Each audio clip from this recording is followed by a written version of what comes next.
Hi there, everybody, and welcome to Roll with Advantage. Welcome to this evening's sessions of Buried Time. Pass it off to Mark to take it away. Woo! It's your girl boy.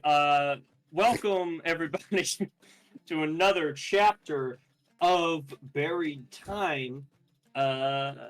Yeah, we're ready to be in the sand.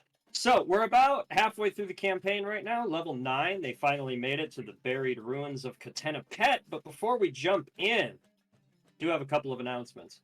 First off, and less seriously, it is still Glam Month, so I am still glamming. You can see that this is my new hair now. Leon S. Kennedy ass looking hair. Orlando Bloom from Pirates ass looking hair. I like it. It's fine. Might not do it this short again next time I donate, but we'll see.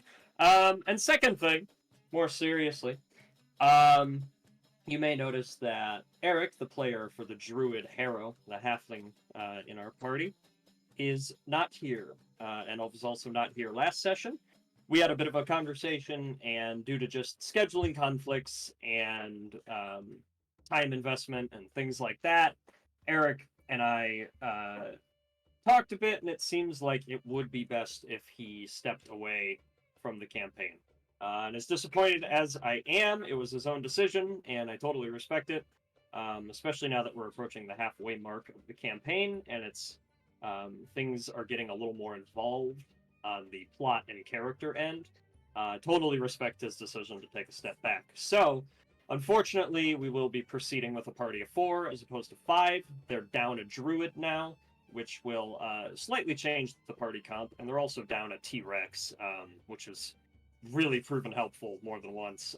But I'm sure you guys will be fine as long as I delete some Yuan-Ti from the battle maps. The other thing this means is that we're going to do a slight retcon. After the fight with the Aton, the golem that was created by Posh to be the final test before you got through the barrier and went through the portal, Harrow was there for that fight. But we are going to say, for sake of ease, for cleanliness between the first half and the second half of the story, that after that fight, when the portal opened and everyone was rushing through, Harrow had a hero's moment, where as the ceiling was collapsing, he stood in place for a second, and he yelled to the group that he just couldn't leave Tartrik alone, because he knew that he was walking straight to Moza, and that would probably spell death. And the party agreed, in that very hasty moment, to let Harrow return, to hopefully corroborate with Nevra, and to work with Tartrek and protect him as much as possible, while the rest of the party proceeded forward. We're just going to say that happened, so that happened now. Whoosh, you remember it from Chapter 7. That's what happened. Woo, okay, so, where that leaves us now is these 4 jumping through a portal. First off, we got a summary, though. John, I believe you're on summary. And second off, I am. We do not have a mystery beverage because some player absences and such have caused that to go a little topsy-turvy. So apologies for the lack of clandestine liquids this evening. Those will resume next week when we get the rotation figured out once again. I know that's what all of you are actually here for, and I'm so sorry. But we'll get back on our feet. But without further ado, John, take it away with the summary, and then we will get into it. Awesome. Hold on, just pulling out my notes real quick. Okay. So, last time, this is going to be a short summary. Last time, we talked to Posh.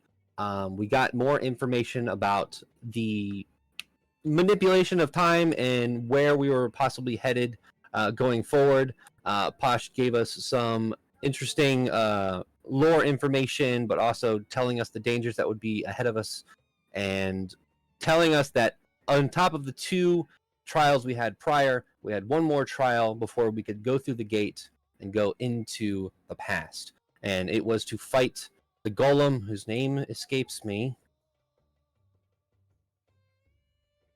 Somebody? It escapes everyone. Okay, well... It's not very relevant. The golem that had the key to the door to let us through. A fight ensued. The party was victorious. Harrow decided to, go back, and we went forward. as we went forward, we went through the gate similar to the first one going into the larger ruin of Tenepet. We went through and went to the plane known as Mechanus. There in Mechanus, the Time Police showed up and talked to the party. And the Time Police said, you shouldn't be here. What are you doing? You can't mess with time. And Elias said, yes, I can. I do it all the time. I know how. And I've done it properly before. Not like Moza. And then the Time Police was like, all right. So then we went through, and then we went into the past. Further into the past. Much further into the past. Until we ended up, I'm not sure exactly what time period we're in right now, but we're really far in the past, and we have 2 objectives currently. Everyone is snake people that I'm pretty sure. We have to find a djinn or a sphinx. That's what happened last time. Cool. Yeah, I mean, you got the broad strokes, my guy. That was, yeah, you got it. All right. Thank you. So, go ahead and fade back in. It is evening when you all come through. Dusk.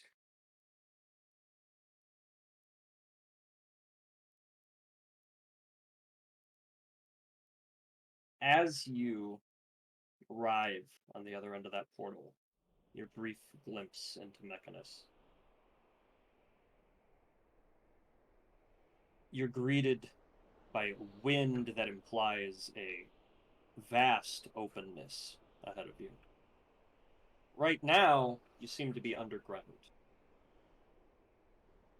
You can see the exit not too far from you, the last bit of dusky light coming through it, sand whirling by its exit. You're in the Undercity Pass that Posh said you would emerge on, one that's marked in the far corner of the map that we will jump to in a moment. Martrek and Harrow are headed back to Alifaz.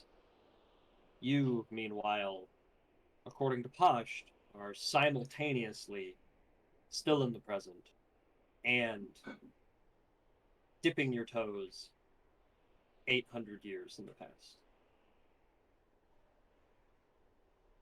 And as these 2 timelines bleed over, before all of you, you were warned by the guard of Mechanus that spoke to you that this thread would be opened so that you may have a chance to correct it. And since the thread was open, things might get strange. Others might be let in. Time might make less sense to your minds that were not equipped to see it all at once. So, there is really only one path ahead of you, as the 4 of you and Barum stand at the ready.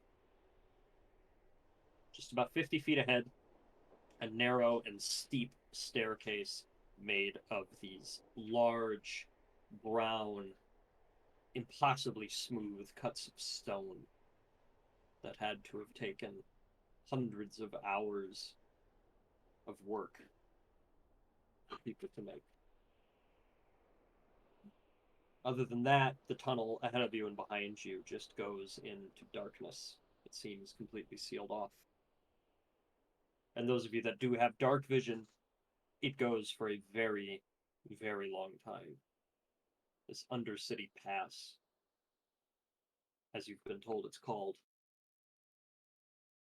seems like it stretches for miles. So, with only one real path in front of you in the evening sands, what is everybody doing first?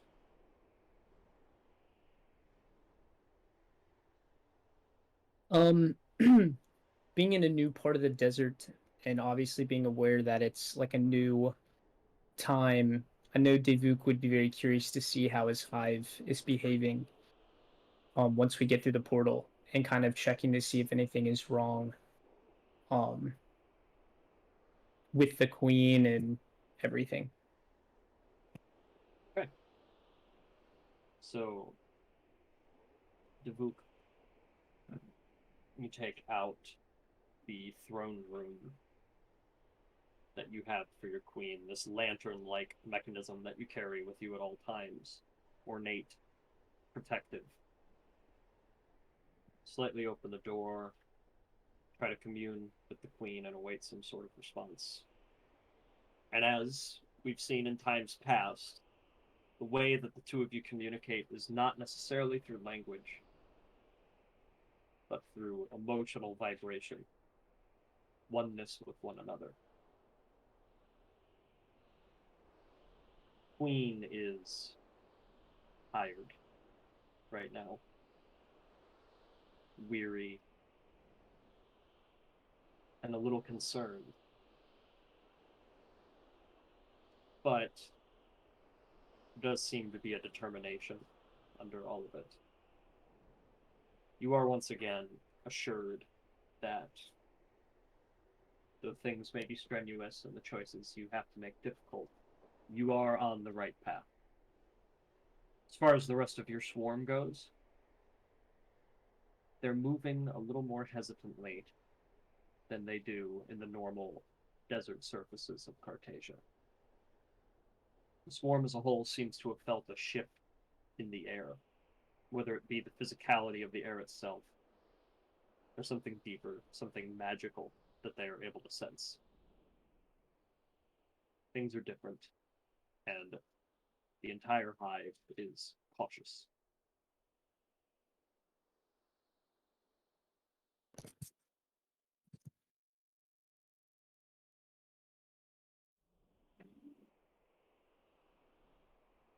Oh my gosh. This is a lot to take in all at once. So, where are we going?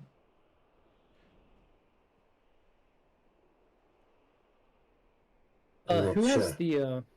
who has the map? Sorry. I think anyone picked it up. I think it was just there. It was Harrow. Oh man. Yeah, so Oh, No, wait, here I got the No, you map. didn't. No, it's right here in my pocket. Yeah. So if I look at the So- map, it seems like we need to go. so Joe, Yeah. the map actually had not been. That might have been a something lost in translation the last 2 weeks. The map did not get passed off to you by Posht physically yet, but they told you it would be here. And it is indeed, there does seem to be a scrap of parchment that is there by the stairs. So we Oh. can say that Callum runs over, gets that. That's me And- unfurling the map. I will Sound just go ahead Pretty good. and Which way move is you all what's to the map of Katenapet there? A here. compass rose somewhere on here? Which way's? as if So- you even know what direction we'd be facing. Callum, you don't know quite where you are other than the Undercity Pass. You don't really know your orientation. But Okay. the map is so simple that you're able to piece it together fairly quickly. There's only a few prominent structures and symbols and inscriptions. It all seems to be handwritten. It does not seem like an official map of the Empire that was created during the Empire's reign. It seems like an explorer's sketch of some sort, or perhaps even something that was made as a quick reference book for anybody that might come through. Posh may have made it herself. She did not specify, but very simple. You see the Undercity Pass. I'll ping here for everybody, just in case. Extra clarity is needed. You see the Undercity Pass right here. And then you can assume, once you get to the surface, you might start to see some of this other stuff. There's a very arid chunk over here called the Bone Lands. There's a dry A part very right there. hilly There's area hills here over called here. the Winding Dunes. Okay. Then there are two structures you were told that you need to get to at some point. You were told that Elsie's the Great Sphinx would be at the Altar of Wisdom. You're on the left. You were also told Cat thing that was over there. Basina, the Jinn, who has been corrupted, has his main hideaway in Arcanus Spire. I think in the tower right here is the genie. Other than that, you see just ruins, craters, this bridge that appears to be the only non-treacherous way to get across this gorge that seems to be illustrated here all along that edge. Paul Cot, you were not told anything about, but it appears to be some sort of city, and it is the only one that is listed. City and finally, area. there is Okay. the Defiant Tomb. You can only assume what that contains. Yeah, I got no idea about the tomb thing. But man, this is a shitty map. Looks like somebody took like 10 minutes to draw this. It looks But- good to me. It looks Why like does a good everything map. have to be a fight with you? Well, I'm just saying it looks good to me. Okay, it's fine. All right, it is good Look, enough. we do not need this right now. We are in the past. We cannot be presently fighting with each other. See, but is it the past if we're presently here? Huh? Bingo. So Yes, I this think that is we the should. past. Matters Callum. point. I think that yeah, but whatever. I think that what we need to do then is right instinct, gut. What it's telling me, we need to go talk to the genie. Genies gives wishes. We could wish for the whole thing to be The undone. gin. It's a genie. All right. They're two And it- different It's are things. you Gin really? that's Is now the right. time to go tit for tat with everything? Okay, Oh, I'm saying that there is a difference between the two. I would just like to cast a little bit of a vote here. First, we need to go up these stairs. Can we do that? Fine, What was fine. We that? can go up the stairs. All I'm saying is genie is a tree. Jinn is a branch on the tree. So to say something is a genie is true. I'm going up the stairs now. I think I have a different proposal, though, before we do go up the stairs. We don't know what's going to be up there, beyond the rough sketching of this map. Would we want to rest first? I think that is a wonderful idea. I do have some resources still left, but I'm running thin. I can create the hut for us if we want to. You see Barum kind of padding around at the tunnel. I mean, it's not the most comfortable. It's not very natural. This tunnel. I'm going to be very honest with all of you now that I have the ability to speak. This tunnel scares me. It's unnatural. It's spooky and it's dark. I would like to. But be there is no honest. need to worry. Once we're in the bubble, no one can harm us. Well, the bricks could still harm my back. I'm sure you will be fine. Plus, we know Unless what's we- in this tunnel. We don't know what's up on the surface, so Okay, how about this? if anything, it could be worse. Here's what I'm gonna go do. I'm gonna go investigate up above, and then I'll report back if I find anything of note. I'll be back, and Callum's gonna start walking up the stairs to investigate stealthily. That seems. Oh, that somehow concerns me more. Okay, I'm gonna stand. He here. is fine. He does this regularly. No, he's not fine. I'm gonna make sure he No, investigates properly. Duvuk, let him do it. He's fine. We need you here. If we get attacked, we need you here. All right. Well, I'll help look at the map. All right. I'm going to start making the bubble. So, I start making the bubble. Elias, you start making the bubble. Davuk, you realize that this task you came up with only takes about a few seconds. But I gotta memorize it. Callum, as you are heading up, the wind picks up. A little bit of sand starts to hit your eyes before you're even all the way out of the stairs. And it's hard to see for a little bit. You catch some of it in your throat as well and sputter. Cinnamon gel. But as you emerge, you see your eyes begin to clear. Last bits of sunlight, creating a beautiful gold and pink far in the distance between these massive spires of rock, simultaneously natural and deliberate. Whether it is a threshold to a region of Cartasia or a deliberately placed wall to a long-gone kingdom, it's hard to tell now. But you can see, very far in the distance, those structures you saw in the map. They're all the way out there. They're close enough that it feels like you could get to them in a day. And perhaps that's part of the danger. There's so much open space, and these structures are so imposing, standing out against the nothing of everything else. You wonder if really they're an hour's stroll or several days' travel away. Regardless, you can see them. And it appears that there's only a few minutes of sunlight left.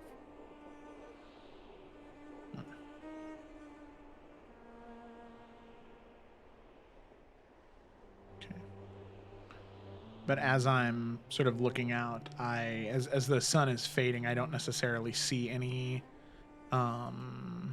individuals or any entities or any sign of tracks or anything like that near this area. Not really. Go ahead and roll perception to investigate more closely if you would like. I'm using investigate purely as a verb there. This is a perception check. Okay. I'm much better at investigating, but So as you scan, the grandness of what's ahead of you just takes your full attention. You don't sense any danger in the moment, and you kind of forget to look closer for any, because you've been in Cartasia for a bit, you've seen open expanses, you've seen from the top of Ali Faz how far out the desert goes. But something about this is different. Something about this is horridly empty. Like almost nothing alive has been here in a very, very long time.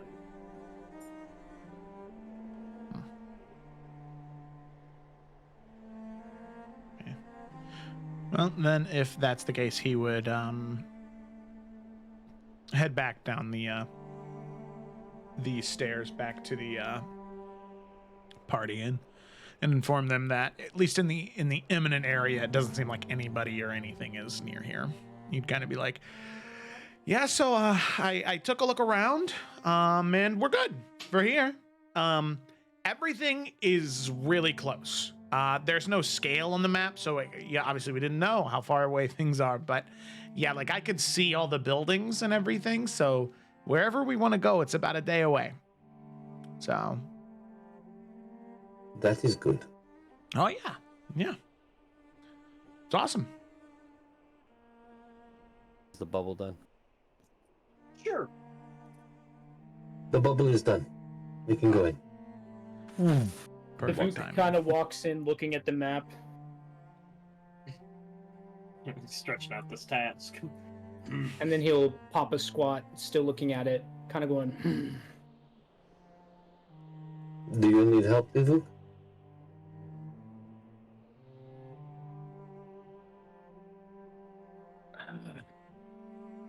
It just...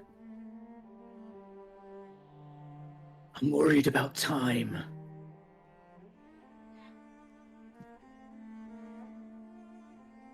It's...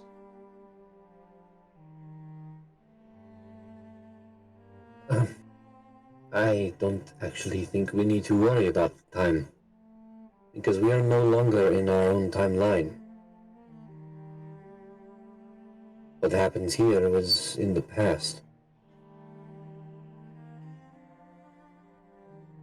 Just to say that we could be here for days, but in our timeline, it's only been hours. What if it's the opposite, though? What if time we spend here is truly longer in our own? I think Could happen either too. way, it's better to just be more expedient about what we're doing. I agree. That's why I'm thinking We split the party. Evan. I'm listening. And I'm not speaking to Davuk, I'm speaking to Evan in this moment. If you do that, I just want to let you know right now, I have the maps, and you will die. Yeah, let's do it. Cool. One and only warning. That's why I keep looking at this. We'll surely die if we do that. I'm just trying to think of how we can get through this terrain efficiently and safely. Well, we do it one place at a time. I am almost done with a spell I've been working on for a little bit. That might be able to help us, but this is pretty taxing.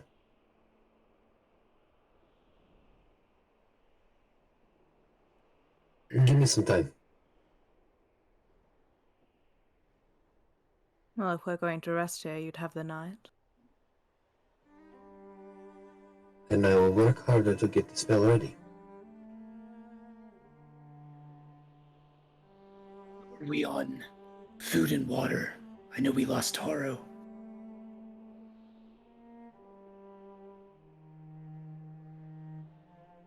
Just double check. I think I have fucking water shit spell, whatever the fuck it is. Fuck, why can I not see it?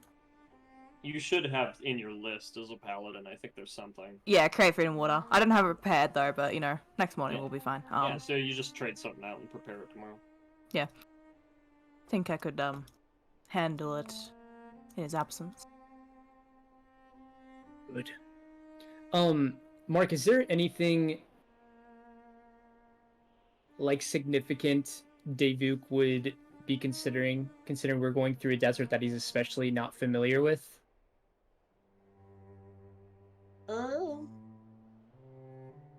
So, you are vaguely aware of where you are in Cartasia and kind of the flora and fauna of the area. Granted, with the time-bendy stuff, with you simultaneously being past and present, it's hard to tell exactly what you're going to run into. But just assuming the normal land itself, in the absence of Yuan-Ti, you do know that this was an area of Cartasia that was once flush with oasis after oasis. So, creatures that were adapted for slightly more high precipitation, high moisture areas than some other places in the desert used to be here. Whether that's the case anymore, it doesn't sound likely, based on Pasha's warnings about the place. It's probably as arid as can be by now. Other than that, this is one of those places where there's so much open space that massive desert creatures are known to lurk. So, you already had your run-in with a purple worm when you were talking to the Thrycreen, but they are known to be in this area. It's not unheard of. And more concerningly, these large open spaces are the areas that the orange beetles prefer. The great beetles that are the only of the 5 capable of flight.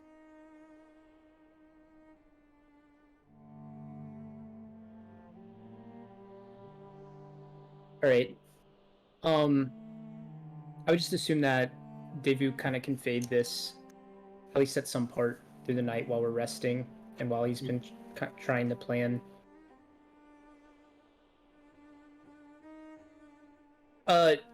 Just real quick, when we stepped out of the portal, we were in a tunnel, right? Yeah, you're currently in it, yeah.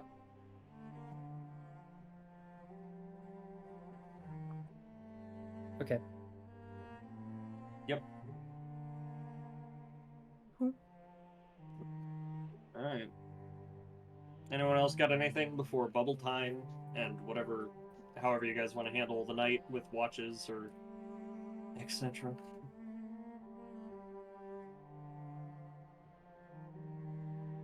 think I'm Alright. good.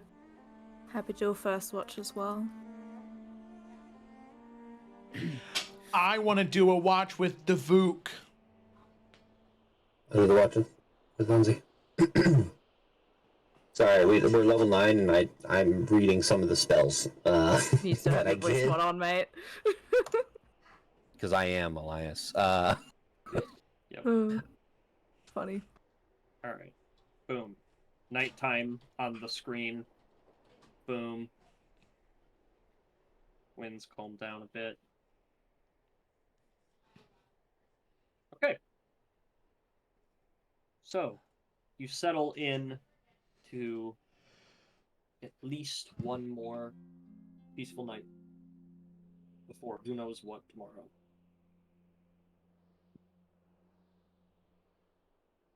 First watch, we have new pairs, I believe, as far as watches go here. So that'll be fun. Both of y'all for first watch, go ahead and give me some perception. Jay. I shall perceive. I manifest a high roll. It didn't work. Should we even go through? Yeah, it did. Yeah, Where's my you should have protection? asked me. I could have done the thing. Cool. Oof. I at least did better than that, so that's okay. Elias, no. do you have dark vision? Nope, I'm a human. So that's what's going on. Yeah, we're just blind. And then Yeah. oh yeah, the two humans. Yeah. This place is real dark, man. Yeah. Yeah. Well, it's also Mad dark. tunnel, so I'm sure we couldn't see very far if we did have dark vision, so it's fine. It's not on us. Yeah. Yep. So, you do not perceive anything of note, but there is just a sense of unease that sets in with both of you as you realize that you can't see very far anyway. Who knows if something is down around the corner of the tunnel, watching or listening. Cool. With that, go ahead and do something. I didn't know how to word it. Do something. I'll say that there is this is probably a really dumb question, but there is sand inside of the place we are, right? The floor is cut stone, but lots of sand blows in from the stairwell leading out of here. So yeah, you could get you a hand of sand. So right now Elias is kind of taking some of the sand and like almost running tests on it, but like magically. Mhm. He is studying a new spell. But as he like has the sand in his hands, and he's like running it through him, and it like kind of sparkles as he like just uses some of his magic. A little tiny like figure of sand appears and then just breaks away, and you can see that he just starts writing in his book, like Nice. notes. I look forward to that. As he's just writing in his notes and doesn't look up. And just says, "So how are you feeling?" Well, I'm glad we've at least gotten here. Seemed as if almost Posh was going to try and turn us away as well. I think that would have made things a lot more messy if he tried. But I also was wanting to ask, I know you deal with a lot of this time stuff. Have you ever done anything to this kind of degree? In traveling? Opening new threads, whatever that means? To answer your question quickly and decisively, no. This is far beyond the realms of anything I've ever done. Can you handle it though? It's, define handle it. Thousands of years, in hundreds, thousands, I don't even know, in the past. We are in a place that only was written about in books and then forgotten. We traveled through Mechanus. I never thought I was ever going to be able to do that. I studied Mechanus my whole life. I learned the flow and ebb of time and how to control it. But this is crazy. Do you think you'd know more about it than Moser, at least? I wanted to say definitely, but that entity in the it said that Moza already talked to it, right? I heard that correctly. Seemed that way. Right. He closes his book and puts it away. Now that I'm thinking, Moses said not to do this, but even he wouldn't. Yet, he talked to an entity within Mechanus. How is that possible? What if we went back? But that means he at least went through once. Perhaps, but if he didn't have the same care, at least, in trying to get to a cure, then I wouldn't be surprised if he just decided that it'd be easier to try and end things his own way than work his way through this empire as we plan to. Maybe he was turned away.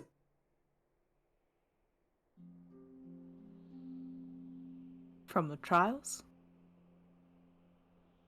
That, or when he got into Mechanus.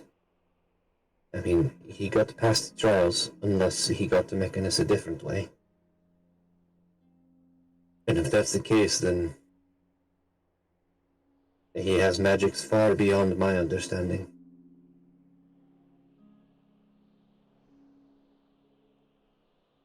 Suppose I shouldn't be too surprised, but I was kind of hoping you'd be able to handle things for us. Make it a lot Only easier. I am if you a could. simple scientist. I studied time, and that is it.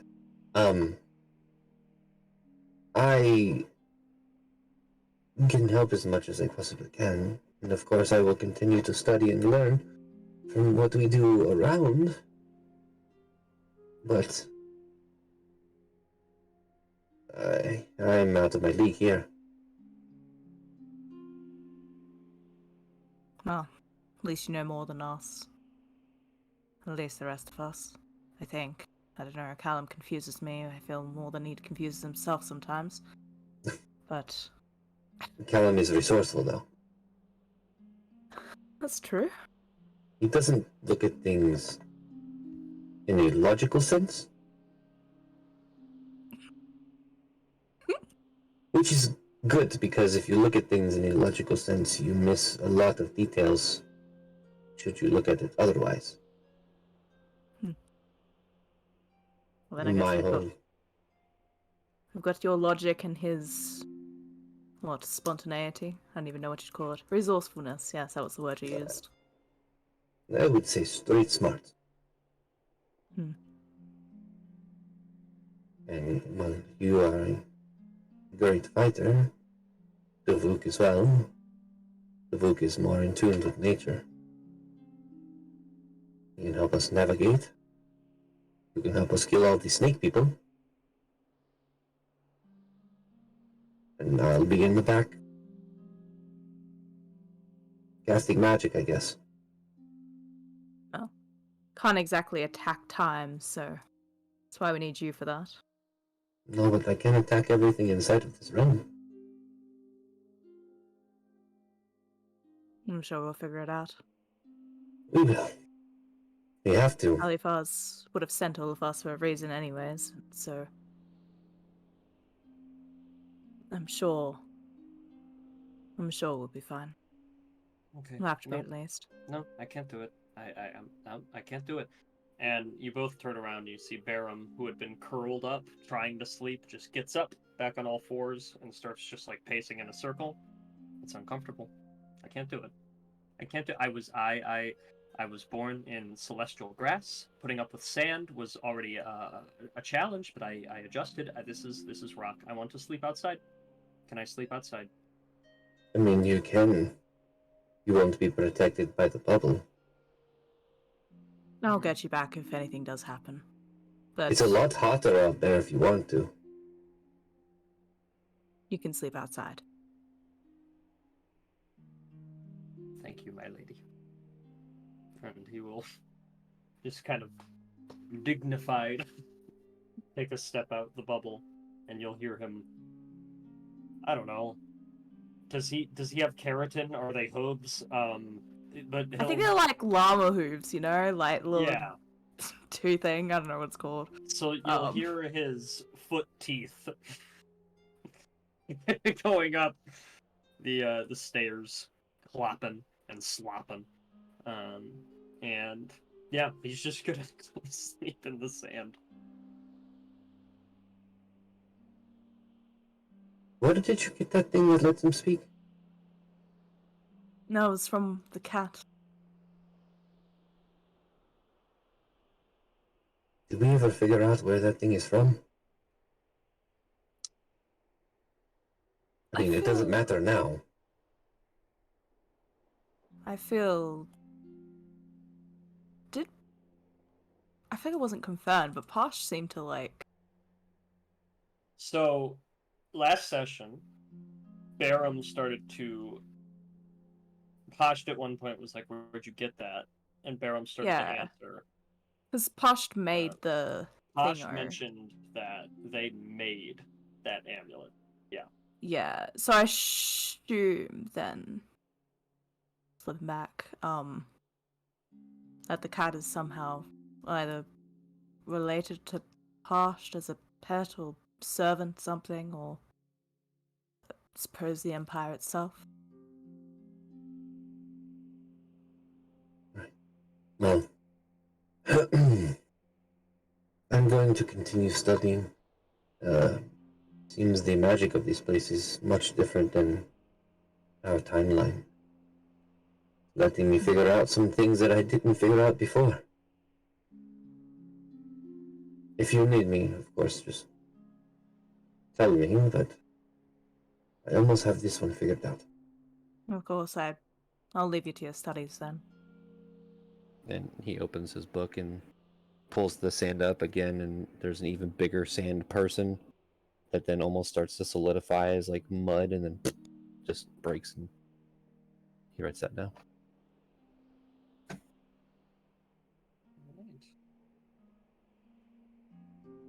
Okay. Anything else on that watch before we move on to the bros? Wake up the birds, I guess. Alright. Bros, you are awoken. Barum is outside, so neither of you see him when you get up. Wait, I thought I was on watch with Elias. No, you're on watch with Callum. What? I don't think it'd be a This good was idea discussed. to make Elias stay up for the whole night. I mean, I could. Callum's I just wouldn't gonna prefer it. smile and pat the sand right next to him. I'm sure we'll have a great talk. Good night. Good night. And Devuk's just gonna kind of walk over. Are we inside the bubble right now? Yeah. It's kind of And it's climate controlled, so just nice. AC. Alright. Perception checks. Redeem yourself, Callum.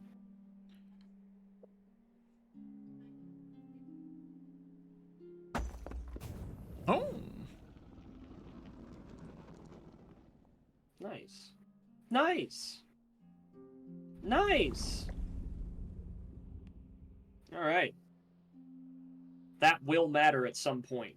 But for now, same story. You both see that this Undercity Pass goes and goes into dark corridors. You have no idea what might be further down them, but you don't sense any immediate danger, just the unease of not knowing where you are. So, Davuk is, sitting, his long arms kind of on his knees, and he's kind of cloaked, and his swarm is swarming around. And Callum, every now and then you kind of get some of the swarm in your face. Then you kind of get it again. Then some more. Can you, Davuk, listen, I know that you don't necessarily control the swarm. It's a bit more of a symbiotic relationship. But Do you know what it is? What's your problem? whew. Okay, yeah, we can do a little therapy session. That sounds good to me. Because I did want to talk to you actually. I know you don't like me. Like at all. And I mean, I wish I could say that's something new to me. But Devuk, I'm sure you can tell a lot of people don't like me. And so, I'm used to it. And I'm sorry if the things that I do make you upset or angry. I mean, I know it's a cop-out thing to say I'm sorry that it makes you feel that way, but I am, I can't be sorry for the way that I act because the only reason I'm here today is because of that. So, I'm sorry that disappoints you or makes you angry, but it's all I know. And I'm sorry. I wish I had a different life, but I didn't. So I am the way that I am. And I can promise you I'm going to do everything I can to make sure that we get out of this alive. But I don't know if I can change everything that I've ever learned just because it makes somebody upset,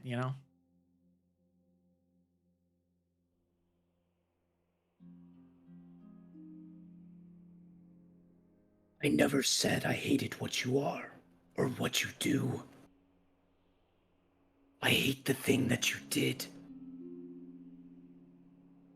Because what you did make me not trust you.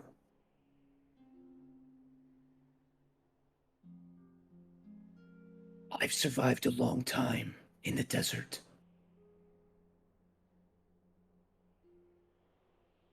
A long time. And one of the first things I learned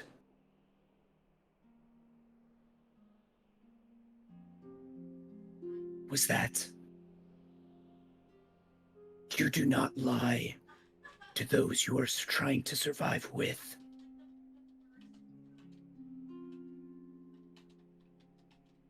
Lies can kill people.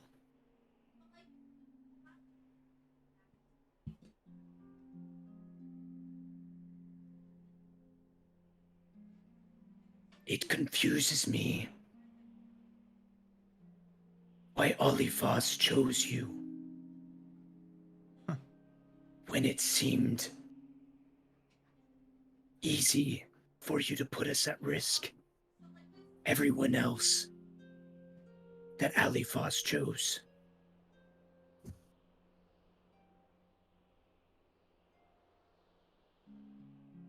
And that risk is what made me not trust you.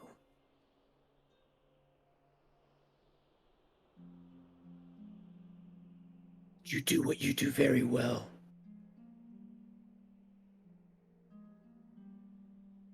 I just don't like it when you do it to us.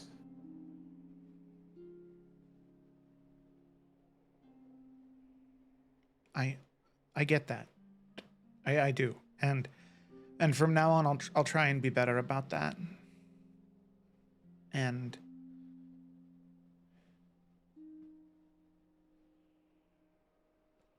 How long have you had them? And he'll kind of look towards the swarm and the queen.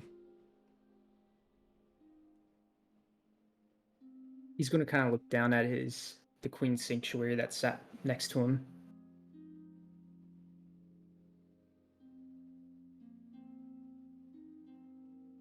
For a long time.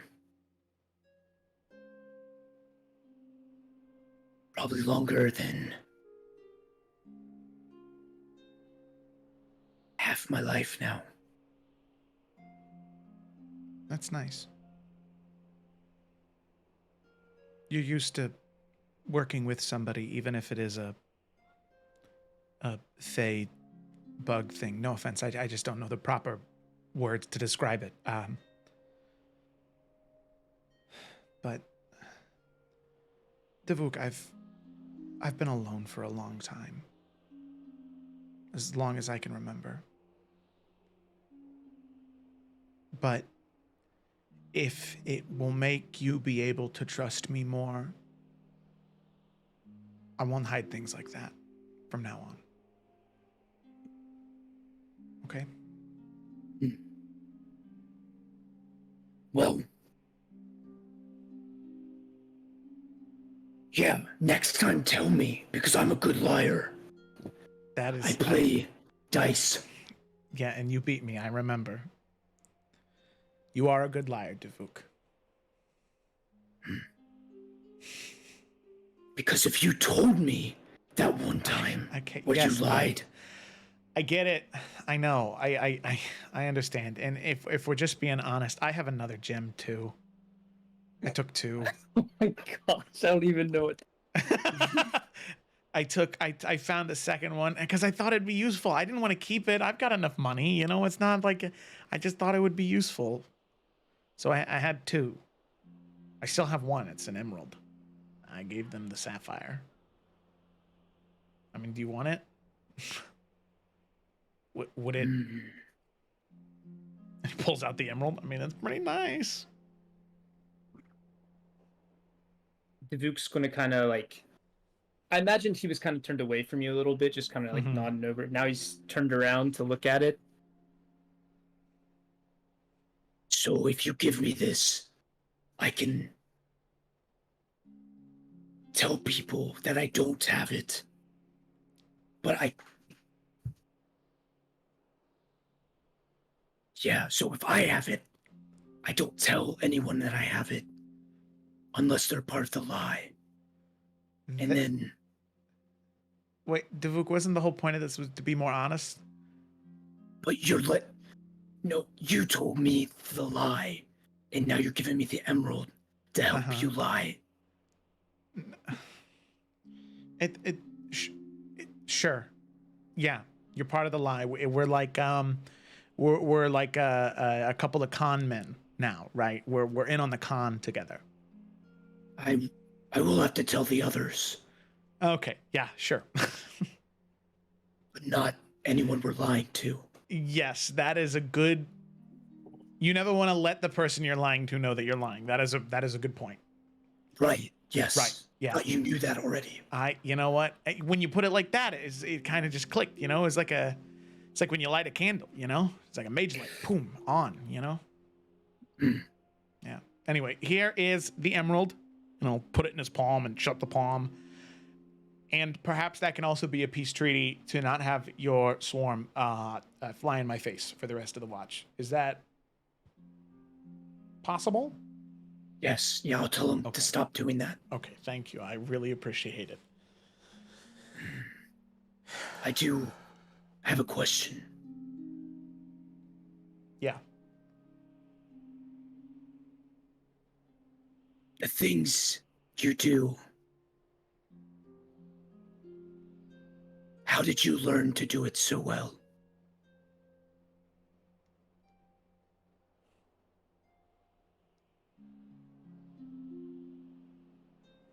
I mean, I don't know. By necessity, I guess. It was either I starve or I steal.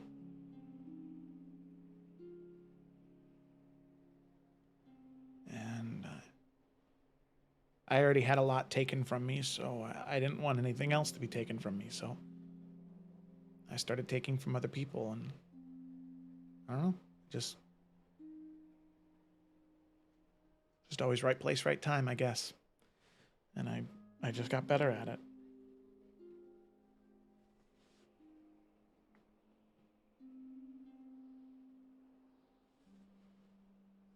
I wish I had more for you than that, you know.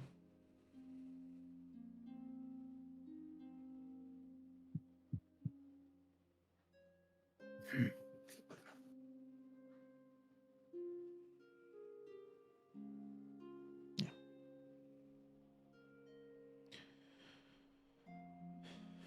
But yeah. So thanks for understanding, and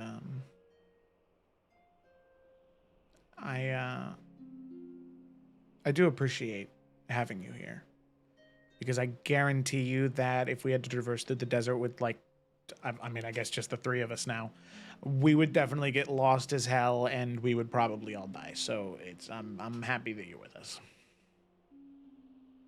Yeah. And I'm glad you're here. Oh, you mean that? Yes. No, you're just a big softy, and he's gonna like punch him in the shoulder a couple of times. It's just gonna kind of. Why are you doing that? It's a sign of endearment, you weirdo. Endearment. You know, I really am glad you're here. Because while I was mad, what you did, it did save us. And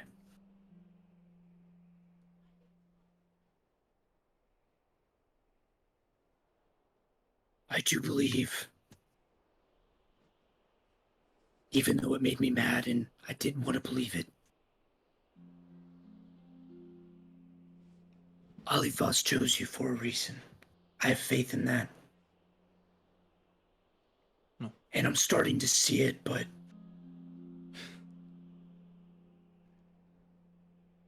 Yeah, if you figure it out, let me know, okay? okay. I mean, that was more rhetorical, but that's all right. And I think at that point, Callum would just kind of lean back for the rest of the watch and not say anything. Oh, God. All right, anything else No. before morning? All right, I'm gonna change the darkness setting, but I don't know about you guys, but on my end, Foundry kind of fucked up the darkness level, so it's been daytime on the slide anyway. Oh, not for me. Okay. I think I had to refresh at one point and it just ruined it. Okay. Go ahead and set it back. So, morning. Wind a little bit stronger. You've remained safe throughout the entire night. You can tell how bright it is out there. It seems like it would almost be blinding upon first stepping out, but in the tunnel you are still somewhat cool and sheltered from all that harsh sun. The dome has ended, you pack up your things, and Barum will come ahead and step down the stairs as all of you are waking up and just peek in and just... Well, I haven't seen any issues. Anything down here? All clear down here? Yeah, everything was fine. I don't know why you were being so weird about it. He didn't want to sleep on the rocks. I have a voice now, and I feel I should use it. Yeah, Wait. that's fine. I just like is sand really that much better than rocks when you're used to like grass? If anything, you're like super furry. So doesn't sand just get kind of mixed up in there, and then you're walking for hours and you just feel that of sand in all your crevices? He's always had a habit of being a little bit pedantic about things. I don't think that's going to end over this. Yeah, well, I'm definitely not pedantic, so I wouldn't know Callum. anything about that. Callum. Yeah. Yeah. Because he has a voice. Do we tell him about the emerald too? I'm picturing Barum totally hearing that. Just I like to think everyone hears it. You know what, Davuk? I'm gonna let you lead the con. You tell who you want to tell, okay? I'll be your support, all right? Well, I think that makes this announcement easier. Everyone. And Devu kind of stands up in front of everyone. Me and Callum have made amends, oh, good. and he has done something for the benefit of the entire party and its survival. He, Good to hear. yes, it is. This is important. And he looks at Callum and like kind of gives a nod. This is exactly what Callum is doing. Yeah, go ahead. So, he pulls out the emerald. Callum was hiding this. And we are going to hide it with him. And together, we will keep this lie for the benefit of our journey, our mission, our survival, and Alifaz. Do not tell anyone about it. Lie if you must to hide it until necessary. And he'll slowly put it back in his cloak. Am I missing the important of what this emerald is? Well, my lady, I think Callum actually stole 2 gems that time. We thought that he stole one, and now we're all pretending that it doesn't exist in case we need to have a surprise gem again. Yeah, And that this is is that. in place. That Yes, is about. go ahead, Yeah, Callum. yeah. That's nope. That's the bear nail on the head. Boom. Good job. Is that an emerald? Yeah. Oh, alright. It might even be best to pretend you didn't. Didn't see it. Oh, God. Elias mutters You are under his doing breath. great.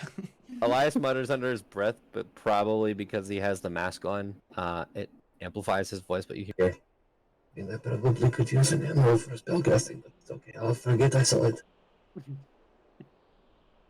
Barum does a circle. And he just, okay. I believe we have a altar and a spire that we could head to. Yes. It's probably good to get Um, going if it's going to take a day to get to. Freudian slip. when Davuk said everybody forget about it, everybody really fucking forgot about it fast. Meanwhile, I bring up that I stole a sapphire and nobody can drop it for what feels like a year. Do we want to keep talking about the emerald then? Is that what you No, want to we do? can drop just it want to- because apparently when Davuk says a lie, everybody's okay with it. I just wanted to point out I did not care when you stole the thing. I would like to point out that, Callum, it is still your lie. Davuk's just voicing it. Yeah, okay. And I alright, feel you- like- okay. I feel like the fact that it was 2 gems rather than 1 doesn't really add nor deduct from the act itself. But Okay, at any point, Yeah, let's just move on, please. do we? I don't even know what you're all talking about. Do we get a long rest? Yeah, you got a long Okay. rest last night. You're good. Thank you. Level 9 with a full rest. You're good.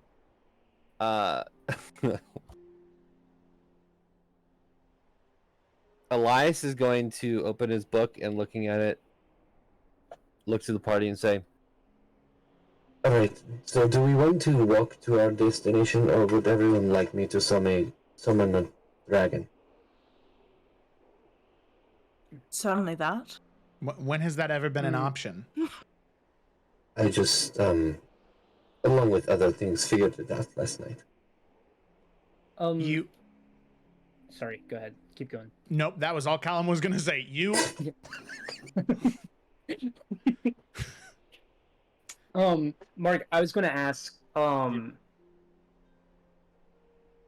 knowing that there's a big creatures in this area, would it actually be, and we're in a giant open space, it's dangerous, would it actually be better for us to walk? That is a great question. Not knowing the spell John is referencing, I do know that having a very large visible steed would be noteworthy to others in the area if there is anybody around, yeah. So it just depends on how you want to approach things. I mean, if you're counting on getting spotted at some point anyway, and you want to have a dragon, that's cool, I guess. Yeah, I feel like having a big fuck off dragon is a pretty good deterrent as well. If we are going through and there's got to be assumedly UNT around and about, we can also just fly over them. I am referencing the spell Summon Draconic Spirit, which allows me to summon a large dragon. It's concentration up to an hour, and it is my only 5th level spell. Gotcha. How Up to large? an hour. Okay. Large. That's the size. Large. So it's like as big as a Goliath. So it's like what, like 12 feet tall? Goliaths aren't You'll large, fit they're on still that? medium. Or Goliath's just medium? Yeah. Yeah. I think they have the medium parentheses large thing where they can count as large when it benefits them. Kind of like the halfling thing, Yeah. Okay. Gotcha. but they're medium. It's but no, essentially, large. I'm assuming, it's like essentially like a young Yeah. dragon, which there's only 4 of us. Yeah. Ed Barham, but he could disappear for a bit. Might have to. But again, It's an hour though. it's just an hour.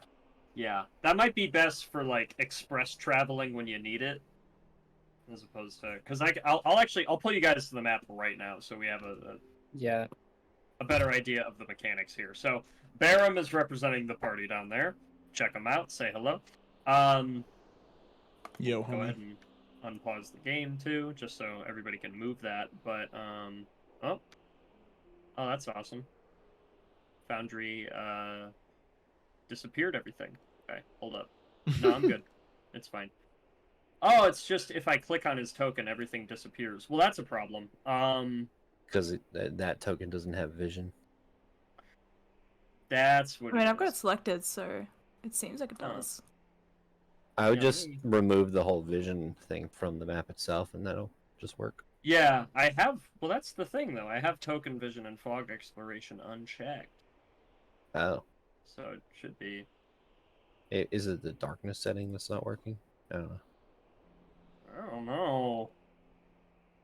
Well, I mean, if it's Oh, only when no, you move dude. it, like, we could just worry about moving it so you don't have to try and navigate in the dark. Yeah. So point is, oh, and my hexes are gone too. Is there still hexes for you guys? Mm-hmm. Yeah. Oh, Okay. I think you might just need to refresh it. It sounds My like foundry is just a little fucked. I'm gonna refresh. But yeah. So No, so your computer is fucked. Now See? we just straight up fucked. He's just it straight seems up. like it just happens once a session with Mark. Guys, should I take fly, haste, or wall of sand? I'm not gonna lie to you, wall of sand seems Ooh. counterintuitive, especially if we're It's also dealing with good. sand creatures. Okay. Yeah, I mean, I yeah. like it. How big is the wall of sand? The only reason I have wall of sand is because this is a sand campaign, and I was like, I'm not gonna take a wall of fire because it'd be cooler if I could just create sand walls. 30 feet long and 10 feet high. Blocks line of sight, Well- but not movement. A creature is blinded while the wall's space, and it must use 1 foot of movement. Must spend 3 feet of movement for every 1 foot it makes. So double movement. It might be nice to have that if we run into a situation where we need to hide or like block vision to some degree So while it's we're out in only the roll. open. I was gonna get fly and then cast it on all of us so we could just fly across, but it only lasts for 10 minutes, and I was like, well, I'm not gonna Well, cast it twice. I mean, I'm getting travel rid will of a take Chardalon time. It stride. always does. So Yeah, I'm getting rid of a Chardalon stride. Oh, your So- Iron Man move. Yeah, I haven't used it that much. Mark has Okay. returned. Oh. Welcome. Trying to refresh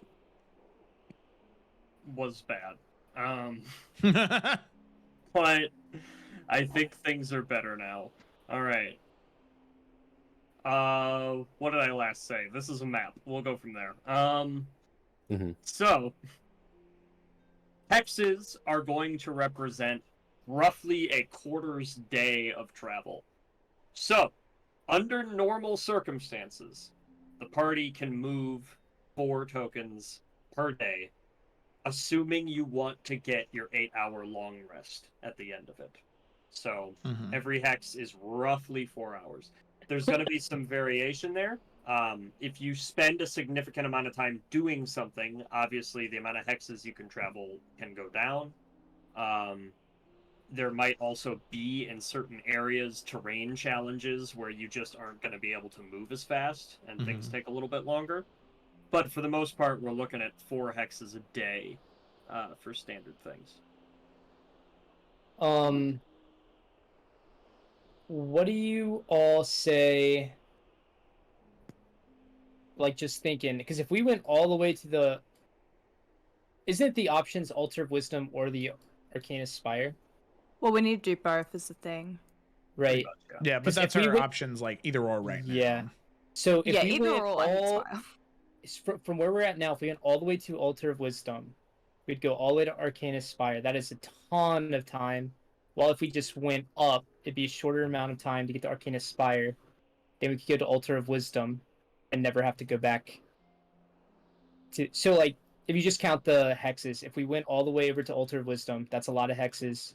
And then from Altar of Wisdom went all over here, that's a lot. But if we just went straight up, we could get to Arcana Spire sooner. Then we could just make it over to Altar of Wisdom in less time than going to Altar of Wisdom first. I like that. Plus, then we get to go to the genie first. Jin Genie. His name's Jim. Jim the Genie. Jim the Gin Genie. Okay, The name so is it sounds like decisively not, but you know. it sounds like general agreement to head to Arcana Spire first. General And- Burritos. And Mark, is that kind of obvious with the way that we're looking? That it does seem that Arcana Spire seems. It's so closer, absolutely. And like navigation wise, you'll be spending less days here, assuming it's all foot travel, and stuff like that. Yeah, like you'll be spending less time traveling if you go to Arcana Spire first. I will just remind everybody of the circumstances in case it changes anything.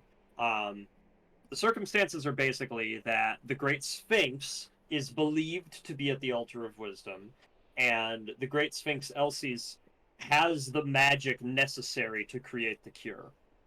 Basina, the Jinn who had sort of a turn to the dark, and is a big part of why Katenapet is like this now. They are believed to be an Arcana Spire, and they have the actual components necessary, the precious materials. So you will need to go do both anyway before you have the cure, and then you'll need to contend with the Defiant Tomb in some way, the place where Katenapet is buried. So go up to Spire.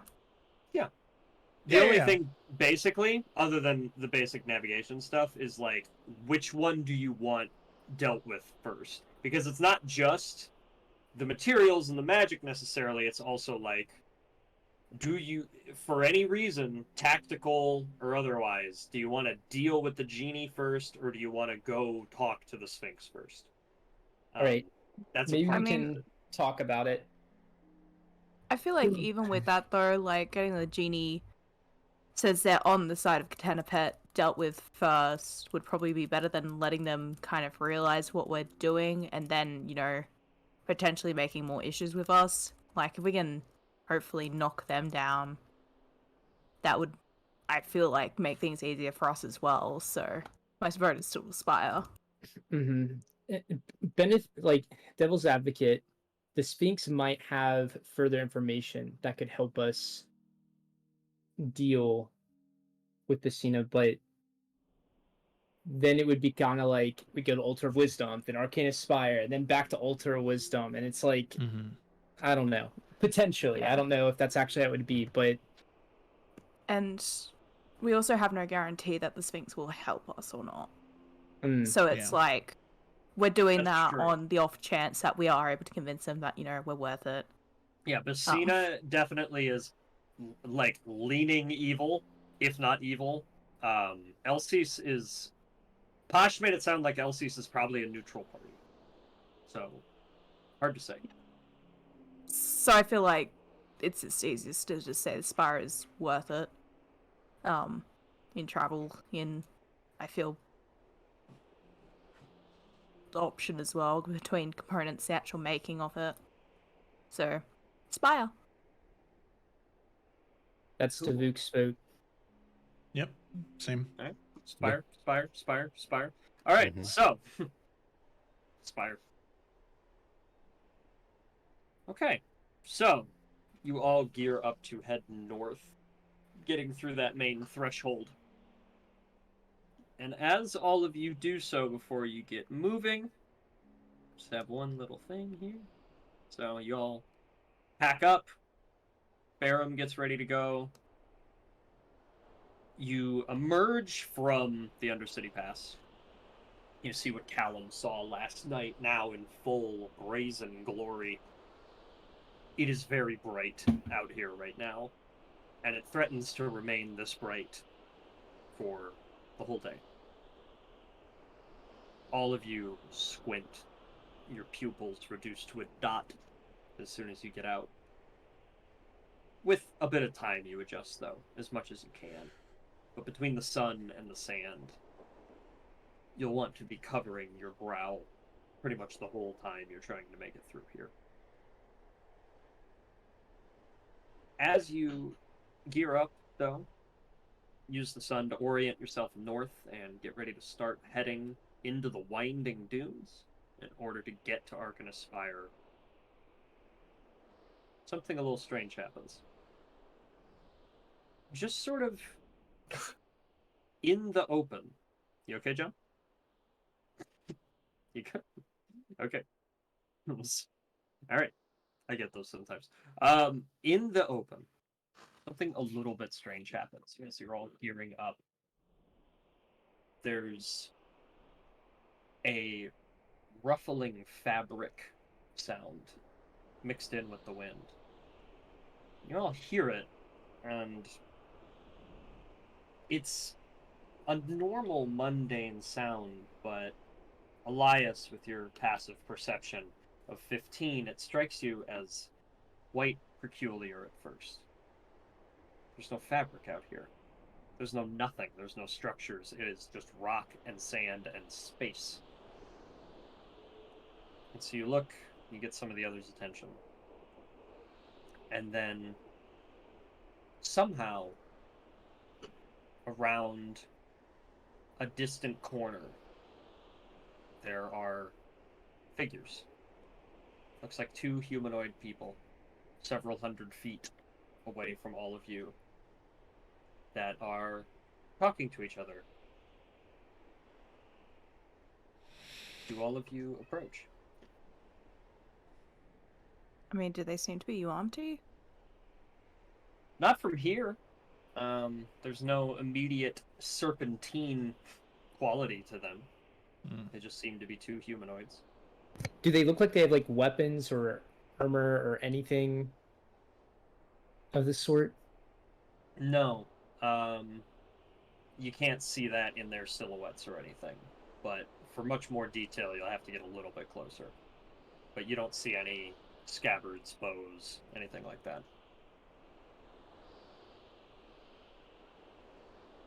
What should we do? I think it's worth knowing exactly who is around us. Could ride over to them. Wouldn't take too long. We could sneak over there. Yeah, I mean, I could get closer and try and get a better idea as to who they are and what they got, you know. I could make you invisible. I could do some recon. I'm for this plan. All right, let's do it. Invisibility, go. And as you high five him, your hand just turns translucent, and then you turn invisible. I didn't realize that would work. For the record, that was me. Oh, okay. All right. Well, still cool, but All right. We'll be over here waiting. All right, so go ahead and pick off that invisibility, and then Joe, stealth with advantage if you would like to stealth. advantage. Roll. That is going to be a 29. Wowza. All right, He's good at 29. it. You not only are invisible and quiet, you manage to step in such a way that the wind wipes away the boot prints in an instant. You're Like to hardly leaving imagine a trail. I'm doing the dune sand walking Yeah, where I'm like the- walking irregularly. Yep. You're just moving with the wind. Oh, that's awesome. And you get closer. You're within about 100 feet now, where you start to hear them and you start to see them a little bit closer. They're young people, it seems. By human years, probably 20s or so. The man of the group appears to be just in a simple tunic and hood. You see a very chiseled jawline with a little bit of stubble. And the feminine person in the group appears more regal. There's decorations along her robes. And you even see on her hand, it looks like there is a thin, multi-scaled and patterned snake that is just moving around on her forearm. And you hear the two of them chatting. The man begins. Are they really making you carry that thing around all the time now? Yeah, they say it's a sign of royalty. Something about the great water that was drawn to this land from the bite of the serpent 1,000 years ago, blah, blah, blah, blah, blah. You know how those priestesses from Takat get. Well, it's a little scary, but I think it adds a little something to your look. Stop. It's been more than a decade. I'm never gonna get used to this. Yeah, well. We both know that you didn't choose this.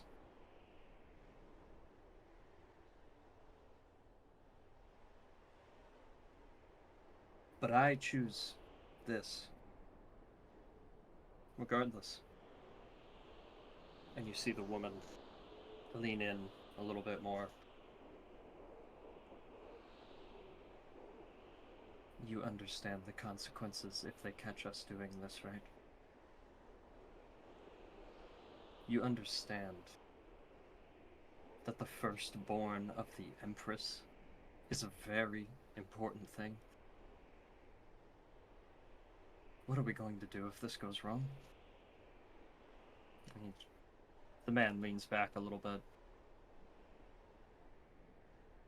I don't know. But I'm not really one for planning ahead. And then you hear a distant call.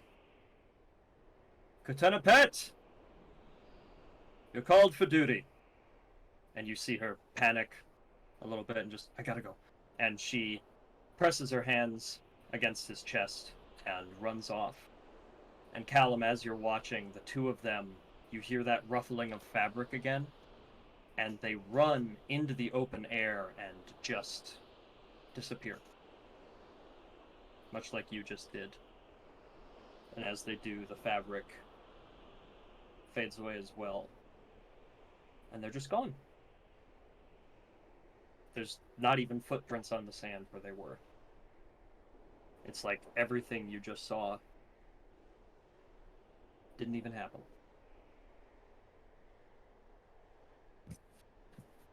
Do you guys still see anything?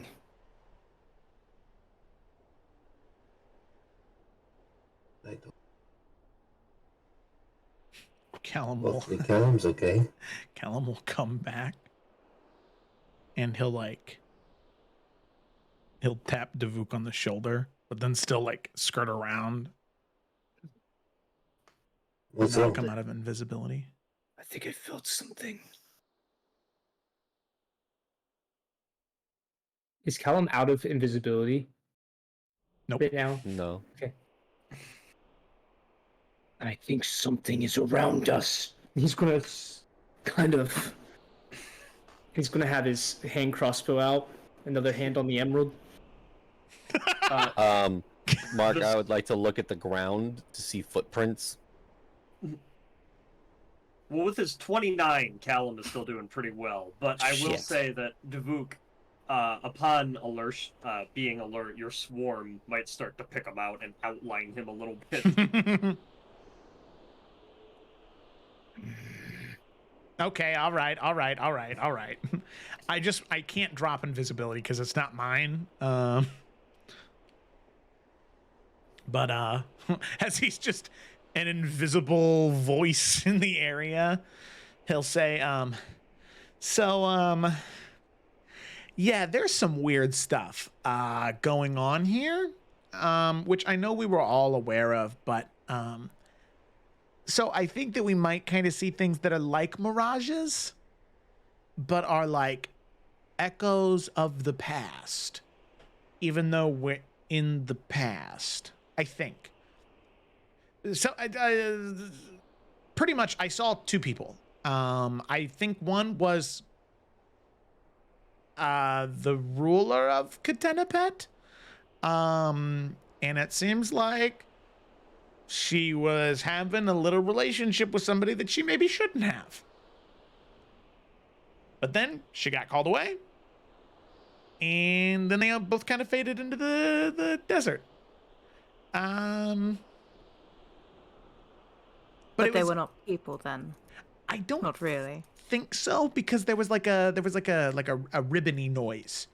Like, and when he did invisibility, it was just like, whoop, you know, it just kind of happened. But there was like this kind of like ribbony, fluttery noise that happened.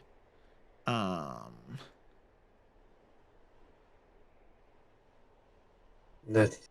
Are you sure? Yeah, well, you know, there was another thing that she mentioned that I thought was really interesting. She said something about the firstborn of the, was it the Empress, Mark? Yep. The firstborn of the Empress was a big deal. So for like a decade, she had been Empress, and apparently in this relationship she was having with this person, apparently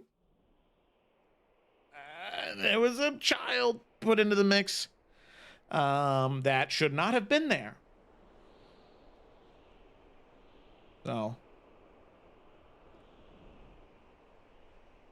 that's what I got. Interesting. Elias pulls out another book that's not his spell book, but a journal, and he starts writing. And it looks like his journal on time magic and clockwork and mechanist. Does this sound like an echo, Mark? Like this, like what he's describing, actually sound like an echo from the past coming into the present, It's but we're in the past. not a sound you would have ever heard before. I can say that. But it does seem unnatural, for sure. It's a sound that is not part of the natural environment. That sort of fabric-y sound. It is odd. It could be because we are from the future and now we are in the past and everything in between, and now we are able to see things that are in between. Sort of like a The reverberation of time. Actually, it's a good word. He writes in his book. I'm going to call them temporal reverberations. But if they're not corporeal, then just reverberations, then I feel it's probably best that we don't let them distract us. Make it, Or- I suppose, more difficult to know exactly when there are truly people that are going to be around us that are potentially threats, but The only other way that we could probably figure out if these are true or they're actual real. For science, we could throw something at them. If it is something echoing from the past, it would just phase through. And then we would know that they're not real. and if they are real, you've just thrown something at someone. Well, I would not be the one throwing. I cannot throw it very far. I mean, I can throw something at somebody. Callum will be the one Glad that you throwing. nominated yourself. I'm just It's trying. okay, I'll make I'm him just invisible again. trying to be helpful. You are. You're being very helpful, Callum. Okay, well that was a I little think- patronizing. I take it back. Oh, that's rude. Can't just take back a compliment. I think going alongside with us not being distracted by them, I think we should not be distracted by this and keep moving. It's going to take us the day to get to the spire, Great. and so we shouldn't waste any of it. Alright. Well, we should continue.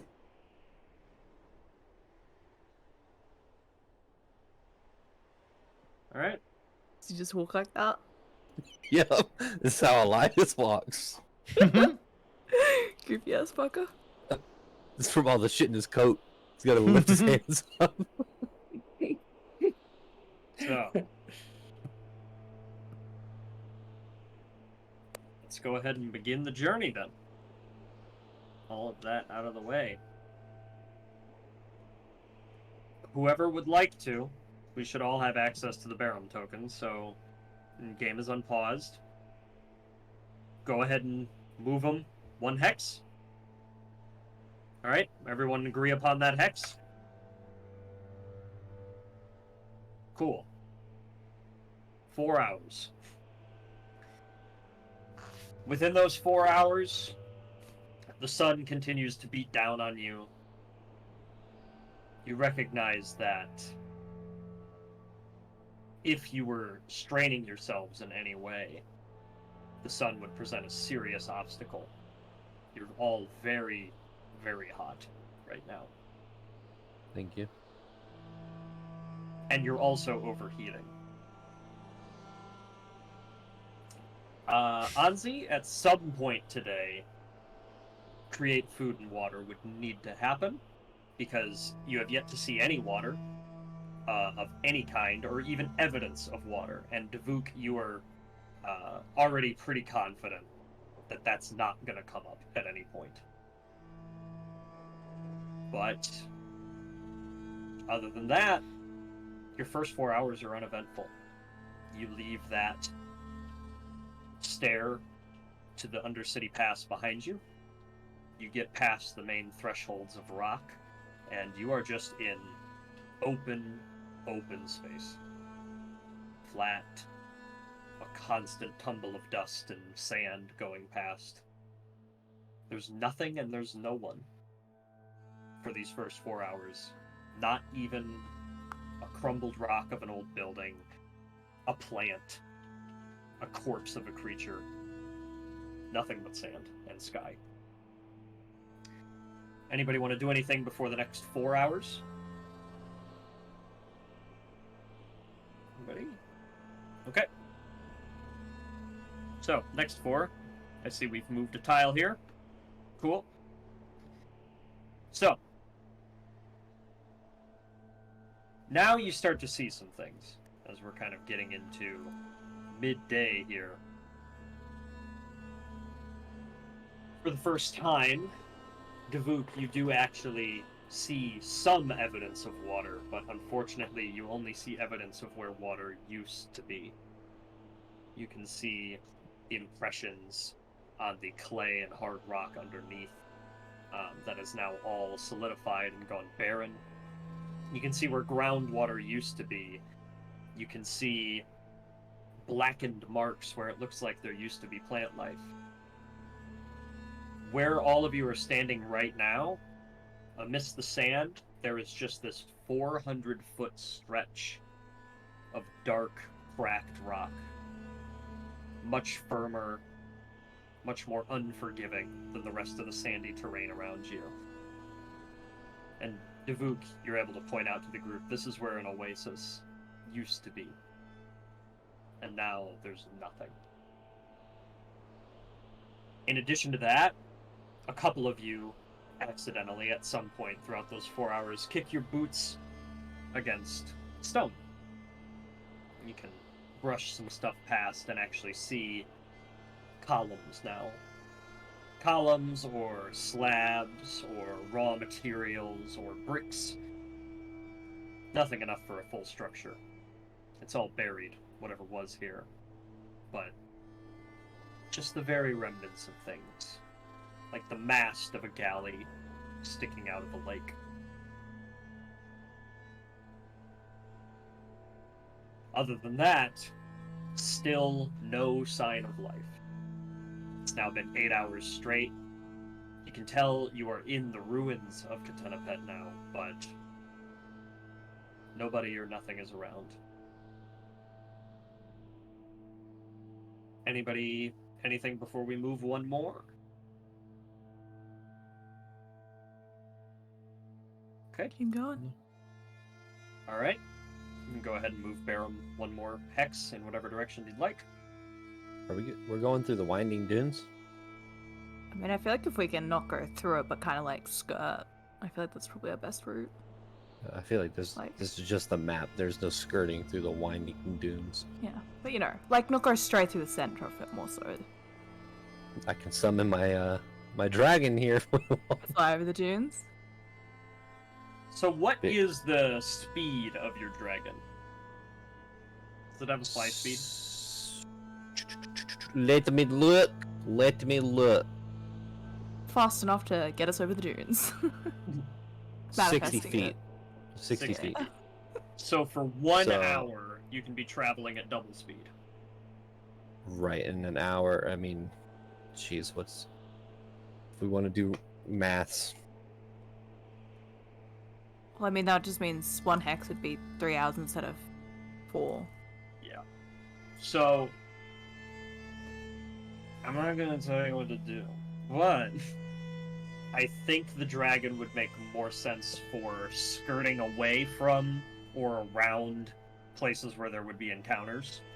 I mean, okay, so if the dragon is only up for an hour and its fly speed is 60, which doubled as a dash is 120, Right. which is 6 seconds. It can... What's the math? Hold on, I'm gonna do math. Apparently, in 1 hour, it can travel 72,000 miles an hour. Well, so I mean, wouldn't that just mean then, if it does that double dash, that it would be able to travel the same distance in 1 hour that it takes us to? So like, it's like skip a hex, pretty much. Like that's, I think, what the... So we would travel 2 hexes total if the dragon was here? Like normal and then skip a hex? You would travel a hex in an hour, if that. Yeah, as opposed to 4.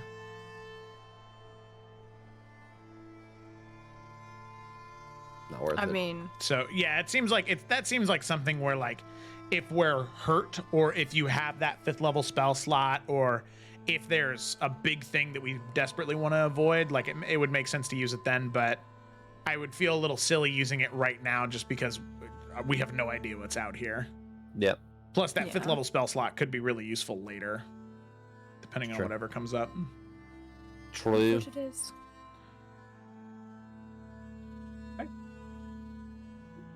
So, 4 more hours. You can tell, as these dunes are indicated on your map, elevation is starting to begin. There's sort of dips and yawns in the terrain. It's not bad yet, but you can see in the distance that there is just this tumbling, mountainous maze-like patch of sand dunes ahead of you. In addition to that, the sun is only getting hotter as you approach mid-afternoon. And at this point, you would all be at the point of dehydration where you would need water for the day. You also are starting to come across a couple more of those temporal reverberations. I'll take that shamelessly. I didn't have a better name for them. That's pretty cool. These ones seem a little more innocuous, but they're there. You see a couple of women run past in simple commoner's clothes, and one turns to the other and says, "You know what? If you don't come to the festival tonight, I'm not going either." And the other friend runs after her a little bit, pleading something, and within a few seconds, you hear that fabricy noise, and they're gone. Another, you see somebody sitting at a desk, carving something. It looks like woodwork. And a young girl comes up to him and says, "Dad, can I go to the market today?" And he looks up and sighs and, "We don't have the coin, kid. Nobody wants my woodwork." And then they disappear as well. As you're walking, you start to get the impression that you're in a somewhat populated area. Used to be. You start to recall the visions of people you saw in Takat when Pasht first unearthed time. But, again, very little here unless you go digging for it. Alright. One more tile of travel for the day, and then it will be approaching sunset. Anybody have anything before that last tile?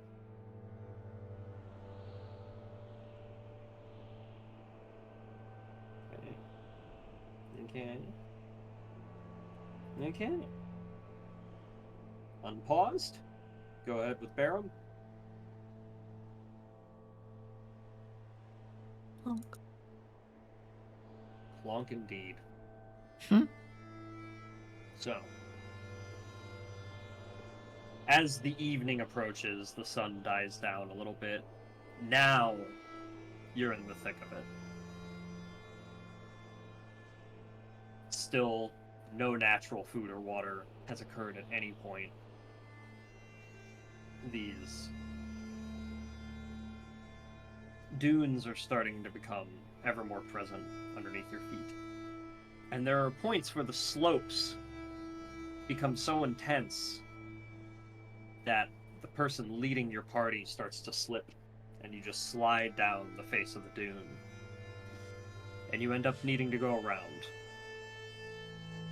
You end up getting a little bit slowed in your travel, as every once in a while you have to weave and come back in order to get around these very steep walls of sand.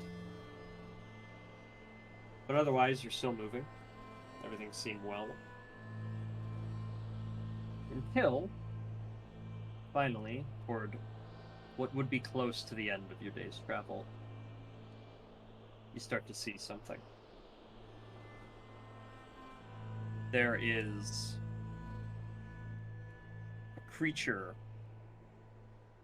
of some sort, reduced to a corpse, that is laying on the sand in front of you. It seems to be somewhat like a bobcat, some sort of large desert cat creature, but it looks strange, a little bit wrong in some way.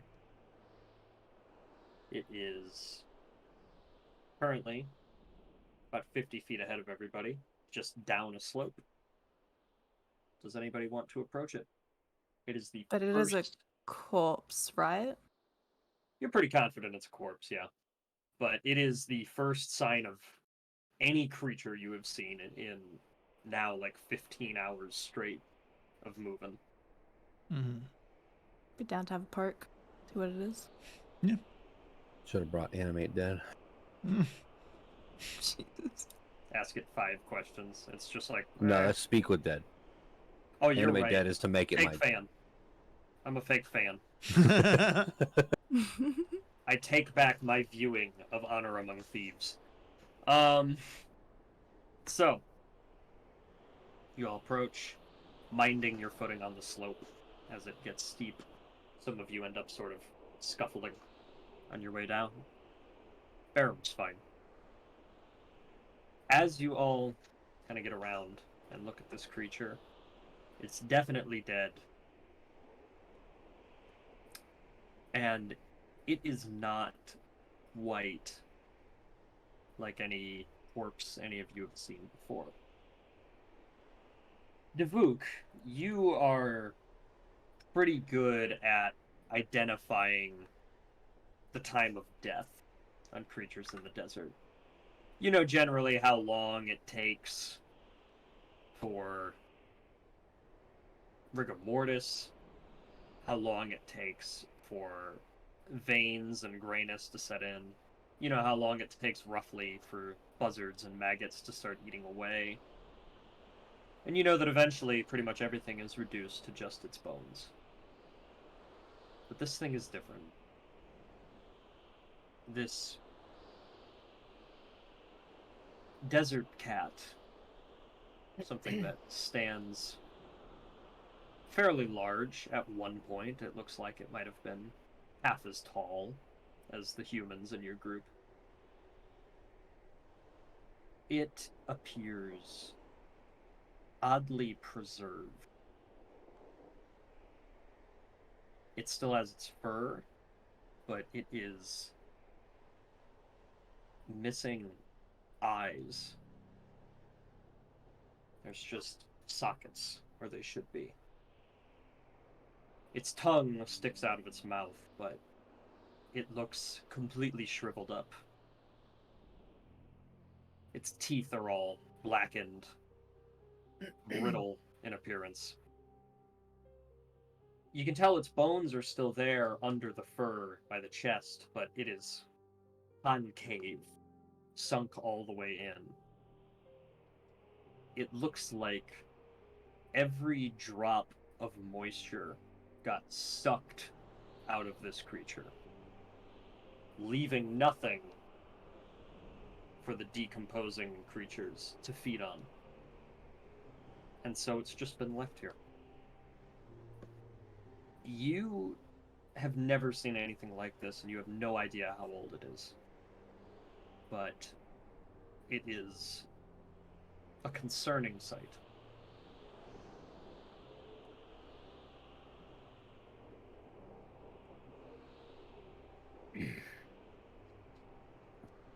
I've never seen anything like this before.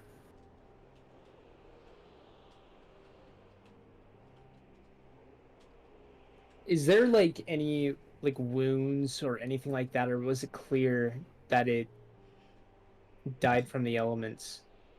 Let's do survival on that. Or medicine. Can Elias make an Arcana check on this thing? Sure. Do I get to choose survival or medicine, or is it medicine? Choose. Go ahead and choose. I'll do survival. I think both make sense. Survival would be like, you know, putting together the pieces of like a crime scene almost, and then medicine can be like just examining the body almost like a forensics kind of thing. Okay. So my reasoning to make a check. Yep. Just Elias does have access to the spell Blight. That Right. just drains the moisture from something to kill it. Right. So I'm trying to see if that's anything like that. Okay, go ahead. Yeah, go ahead and make that. We'll say that you're basically investigating, but you're using your Arcana skill to do so. Dirty Okay. 20. That's pretty dirty. So, first off, Davuk 13 on survival. There's no sign of really external wounds anywhere on the creature. It doesn't look like it bled out or anything. At least for a while.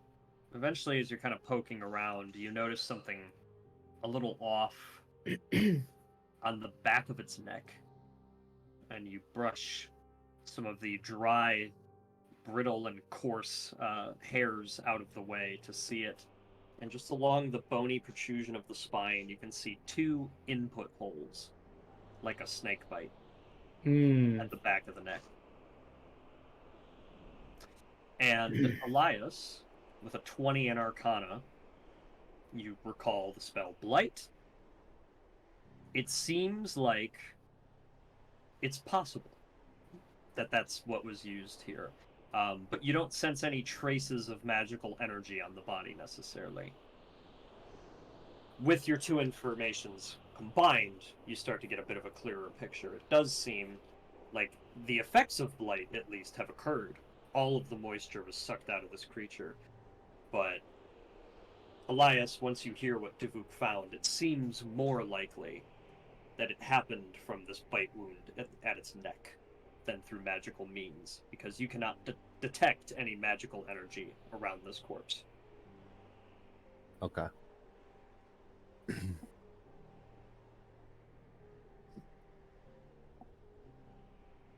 We'll have to keep our eyes sharp.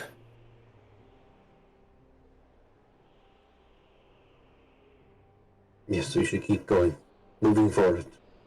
We've already stopped enough. What does the time of day look like right now, Mark?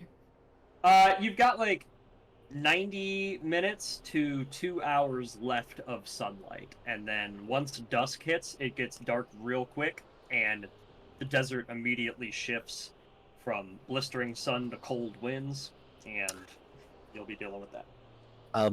Mark, I Yeah. have keen mind, Okay. so I always know the exact time of day it is and where north is. Well, you're headed north, buddy.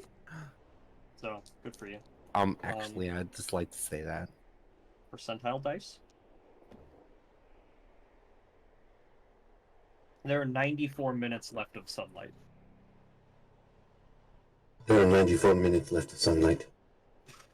How do you know it's 94? Elias Whatever. looks dead. Elias looks dead at Callum and goes, I know. Okay, that was weird energy. All right.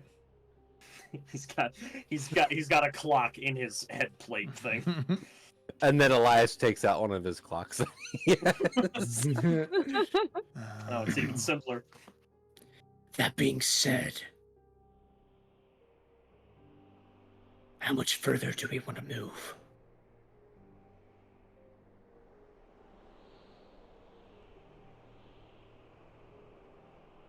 I mean, I feel we're going to have to rest before we get to the tower anyways.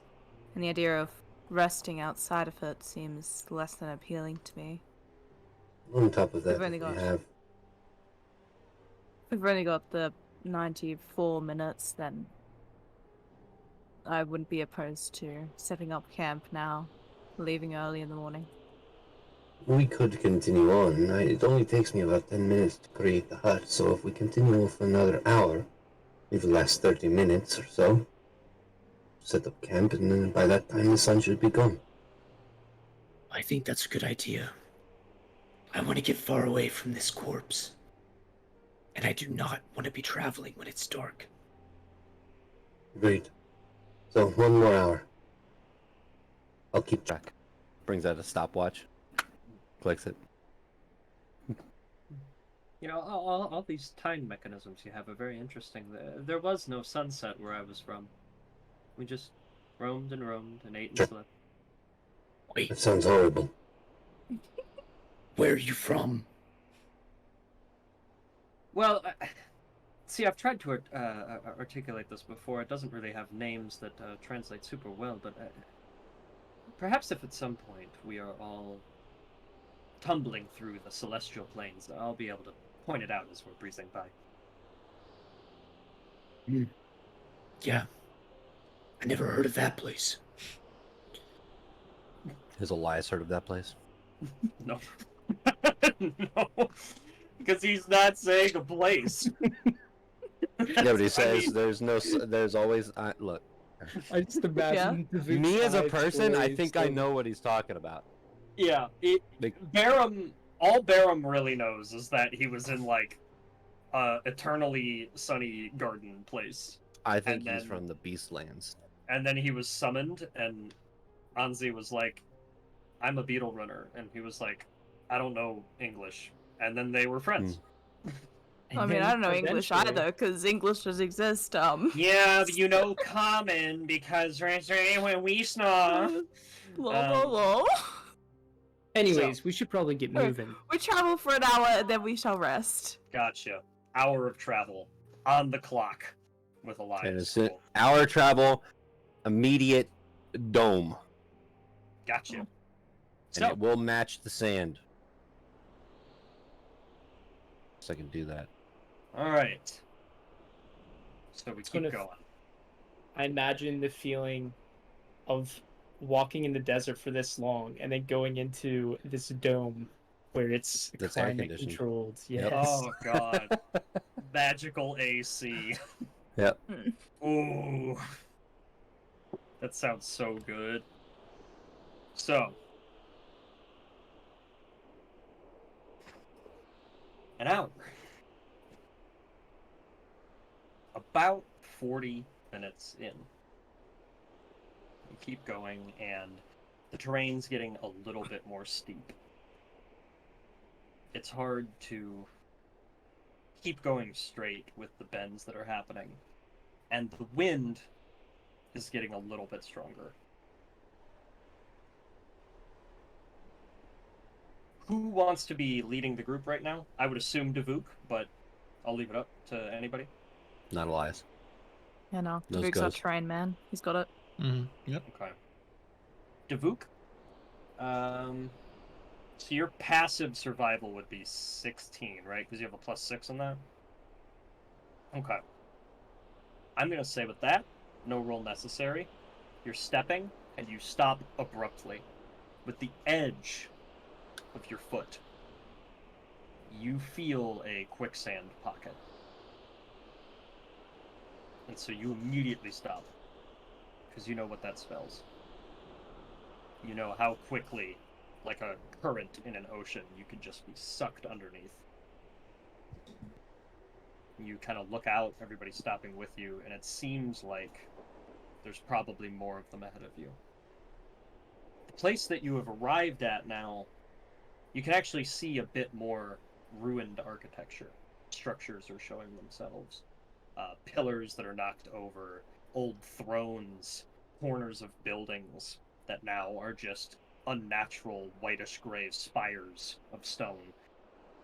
You see chests as well that are just sort of scattered about, not sure what purpose they served. And all sorts of terrain challenge. These quicksand pockets, these slopes. And then you start to hear a sound off in the distance. It's almost like a war horn of some kind.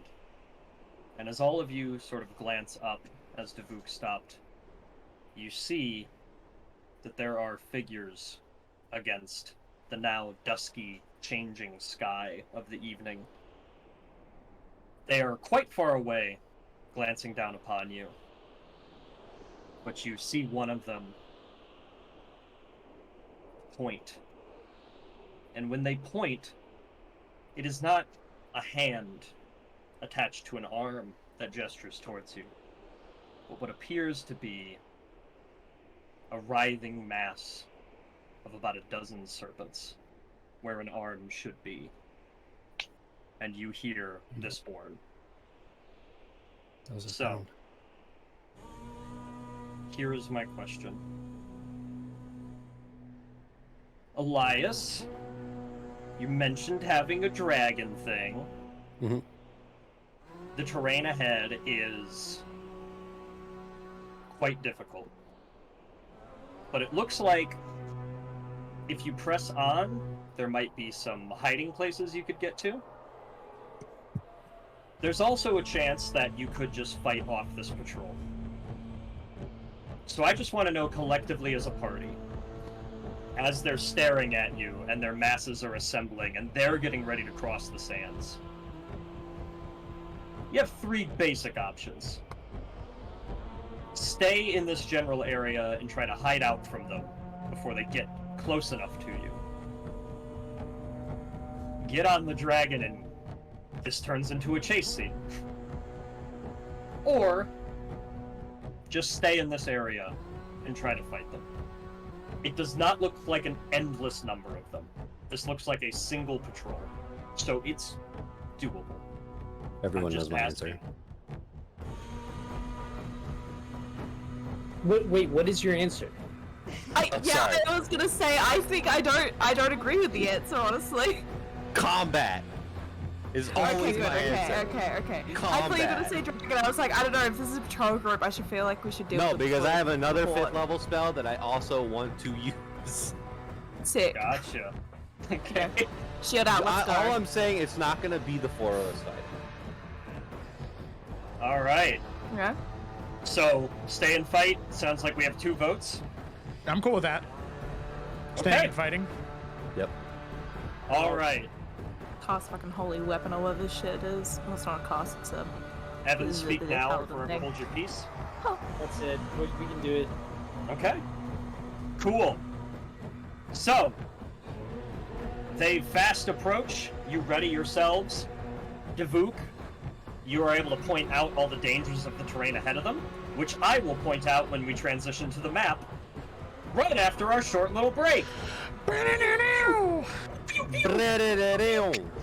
All right. So just as a full disclosure for you, Mark, I Full have disclosure? I have conjure elemental. Gotcha. Yeah. Sick. So I will either be conjuring an earth or fire elemental into Okay. the battle. Hell yeah, Um, dude. I already have the token for fire. I can easily get the one for earth if that's what you want to do. I could also summon a Zorn, which is a demon. Fuck is with a Zorn? I know those Eh, things. Those I are know. funny. What the fuck? Just scare them. let me get you a little teaser Please. here in the chat. Yeah. Maybe I guess some of those things. Fuck is that? Oh. Well, thanks for watching so far, everybody. We'll be right back.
On playing in the Boom. background as we fight these We're things? in.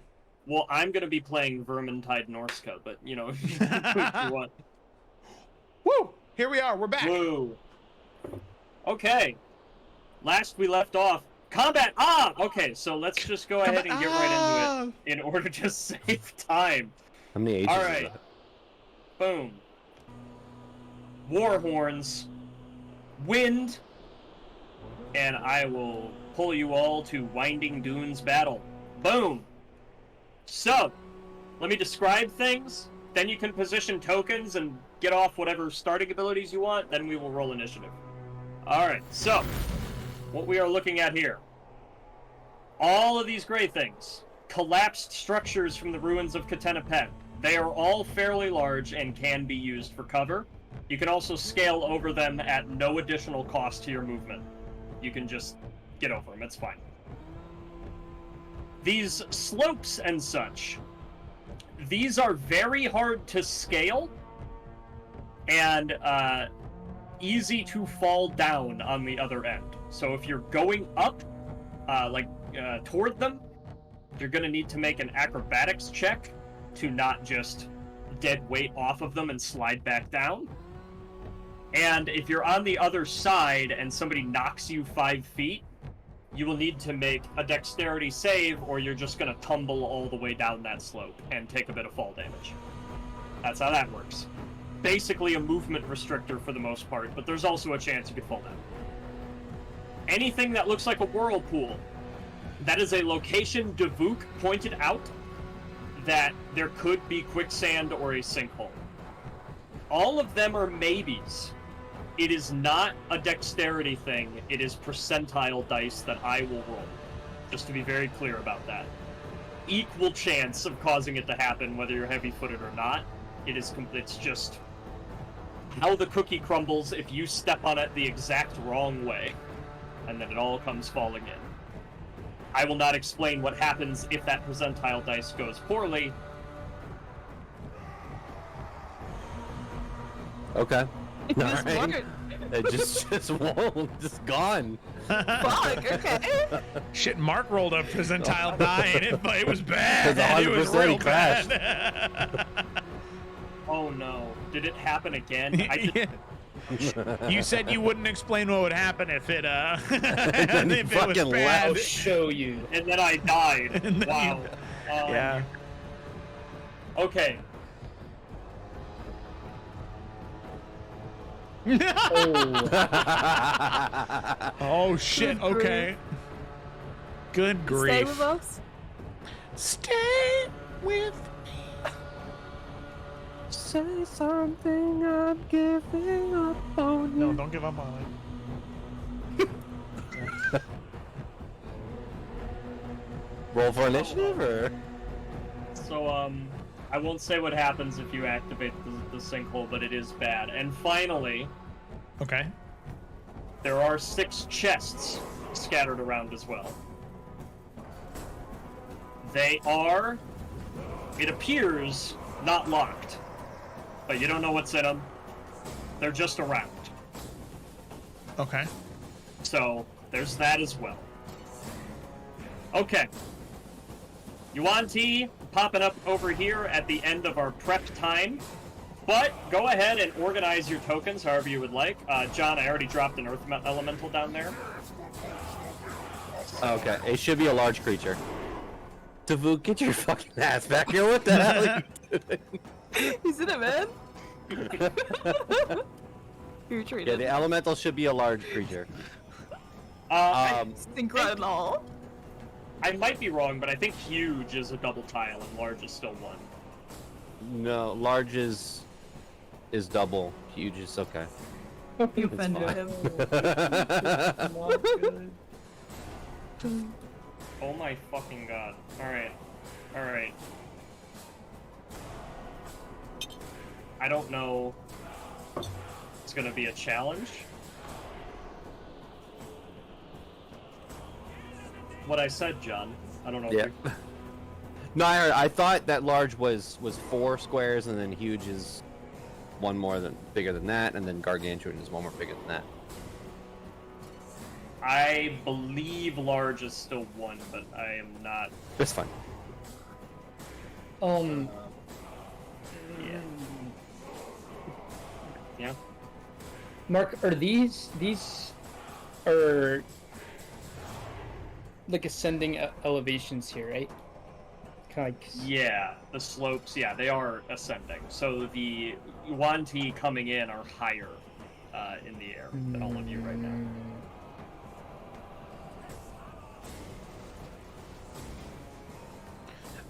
Yeah, I think Callum will want to. Oh no. I can wait. That's okay. This is gonna be a problem, isn't it? As This is gonna be a real problem. I'm gonna. I mean, you can restart your computer. I'd have to boot up so much more shit again. Alright. Let's just. Okay. Am I still here? You are? Okay. What if I just don't stream video? Is that gonna be terrible? No. Okay. Because I think it's doing both. That's making my computer explode. It's so warm. Yeah, it's I don't probably know. overheating. Yeah, I don't know what's going on with that. Let me, Start blowing a fan on it. yeah. Get a pack of that's- ice in a bag or something and put it underneath. Dump some water on it. That sounds great. That's for immediate effect. Yeah, let me free up some memory here as well. Let's see if that helps anything. I'm gonna describe how Elias summons this elemental because I've been waiting for this. Okay. Elias he grabs some of the sand below, and Anzi would notice that the thing that he was doing earlier, the sand starts to form into a small little person in his hands, and then he places his hand into the sand, and from his hand there's like a tornado of sand that starts to whirl around as that person gets bigger and starts to suck up more sand, and then solidifies into a giant rock earth elemental. It probably has some of the ruins attached into its body too, because it's just That is so cool. Sick, That's dude. pretty fucking sick. Alright, I'm terrified of turning my camera back on, but everything else is good. So... You all know what I look like. Picture me excited and hot. Alright, so... Probably shouldn't use both words at the same time. Anyway, Like, Sad. You know, No your one got a camera's picture off of anyone now. hot. Yeah. yeah. oh my god. Picture me, fucking Christ. Anyways, ready. I will not be Yeah. picturing you at all anymore. So just so we're clear. Wow. can we roll initiative now? Yeah, can we roll initiative, please? Let's roll initiative. Callum, can I move? I don't want to cast any spells or anything. I just want to move here, Okay. and I want You to will- hide behind the little pillar. You You will need fucking. to do acrobatics in order to get up the slope. Hup, hup, hup. So I just need to see if that works. Fuck. first. No, I'm using know a point what? of luck. Fuck it. I don't give a shit. I'm about to use a chrono Okay. shift to fucking. Dude, my dice went 20 and then rolled back onto a 2. This is some bullshit. Nice, Callum. Go anywhere you want. Okay, Perfect. listen. I get +2 from the Queen's Sanctuary. You do. Jesus So- Christ, Mike. Your initiative Fuck. is actually 13. 13. Never mind. Sweet. Quick question, Mark. Is there line of sight here between us and all of these? Between the ruins and like these different heights here? Yes. Yeah, you can still see each other. They're harder to see for you, but they can definitely see you. Okay, okay.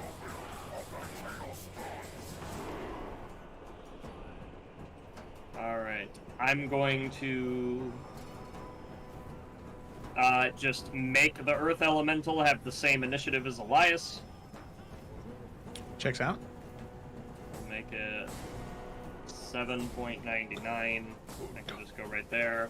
And then Callum, you actually have a higher dex, so we'll just bump you above Elias there, because you both got an 8. Alright. I think the only unrolled character now is Barum. I mean, I feel like it's easier just for him to be with Anzi, because Anzi will be mounted, I think, for at least most of this combat. So,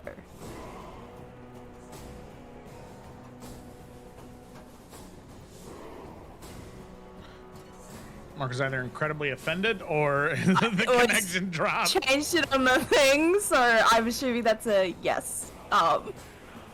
I changed the initiative, we're fine, we're alive. It wasn't a tech problem that time, I had my mic muted. Okay. So... Okay. Oh god. Oh my fucking god. Okay. Alright. I'm You ready just to removed do them from the combat. turn order and we could remember that. Yeah, because, like, if I'm He's not there. on Barum, Yeah. like, I'm not going to be making him attack or anything. Like, he's either the with me or use. just not doing anything. Send for help. Alright. Cool. Alright. Top of the turn order. Evan, I would like you to roll a d4.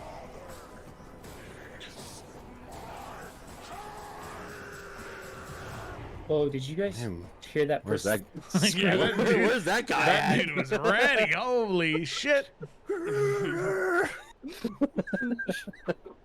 Wow. Alright. Either really good or really bad for us. So, with a It was 4 really on the good. d4, the intensity of the winds as soon as combat begins here picks up a lot. Oh no. On a 4, for this entire round 1, nobody can see reliably more than 5 feet in front of you, so melee range. And everybody on the map, unavoidably, just took 2 bludgeoning damage from sand. So I need to now take... Whoops. I gave this pitmaster 80,000 health. That's not what I meant to do. Oh no! Oh god. The raid boss. Right? But yeah, I am now. Everybody, go ahead and take off 2 from that bludgeoning from the sand, and yeah, just keep in mind that nobody can reliably see right now. I am taking off 2 hit points from every enemy. Cool. All right, that's done. Elias, did you get your Earth Elemental, or should I get it? Wait, I said I'd get it. I'll get it. What? I'm confused. No, I got it. I got it. All right, I took 2 off the Earth Elemental. Okay. Cool.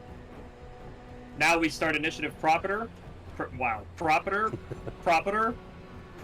Fuck. And we have this Yuan-Ti all the way up here. He is going to shoulder... I moved the Earth Elemental. He is going to... I'm a fucking mess right now, man. He is going to shoulder past his allies and just kind of get here by this rock and get low and wait it out. None of you see that happen, but that's what he does. Alright, this Yuan-Ti is gonna do a similar thing over by these pillars. Cool. This Pitmaster is going to go ahead and slide down this slope. I keep moving the... Okay. He's going to slide down this slope. And he is just going to stumble his way toward this pillar and also wait it out. And now, Anzi, it is your turn. Okay, so what, we can only see like 5 feet ahead of us, that's great. Yep. I mean, we saw where they were before the winds picked up, and assuming they're still gonna be that general area, so I feel kind of keeping sight of the, like, pillar ruins that are kind of to the left of her. She'll use that for direction, and on top of Byram is just going to try and just head forward. God. We also know that there's a fucking thing there as well, because all the little pits were pointed out to us. Okay. Okay. Yeah, okay. Well, then we'll try just hoping to go between where the areas were pointed out, again, using that kind of ruin as reference. Okay. That's my justification here. And I cannot see where the numbers are. Okay. So yeah, we'll just move up to get closer. With Barum, you can make that acrobatics check on the slope with advantage. Fantastic. Because he is quite the stepper. Yeah, he is. Stepping. Alright. You're good, you stepped. I stepped. And I mean, not being able to see anything and not wanting to then get too far away, I will, as a bonus action, cast Magic Weapon, and then will hold my action itself, just in case any of the auntie get within striking. Gotcha. Alright, is that the end? That is the end. Cool. Alright, another Yuan-Ti soldier will stumble toward his friend and also wait things out. Davuk, it is your turn. Okay. Alright,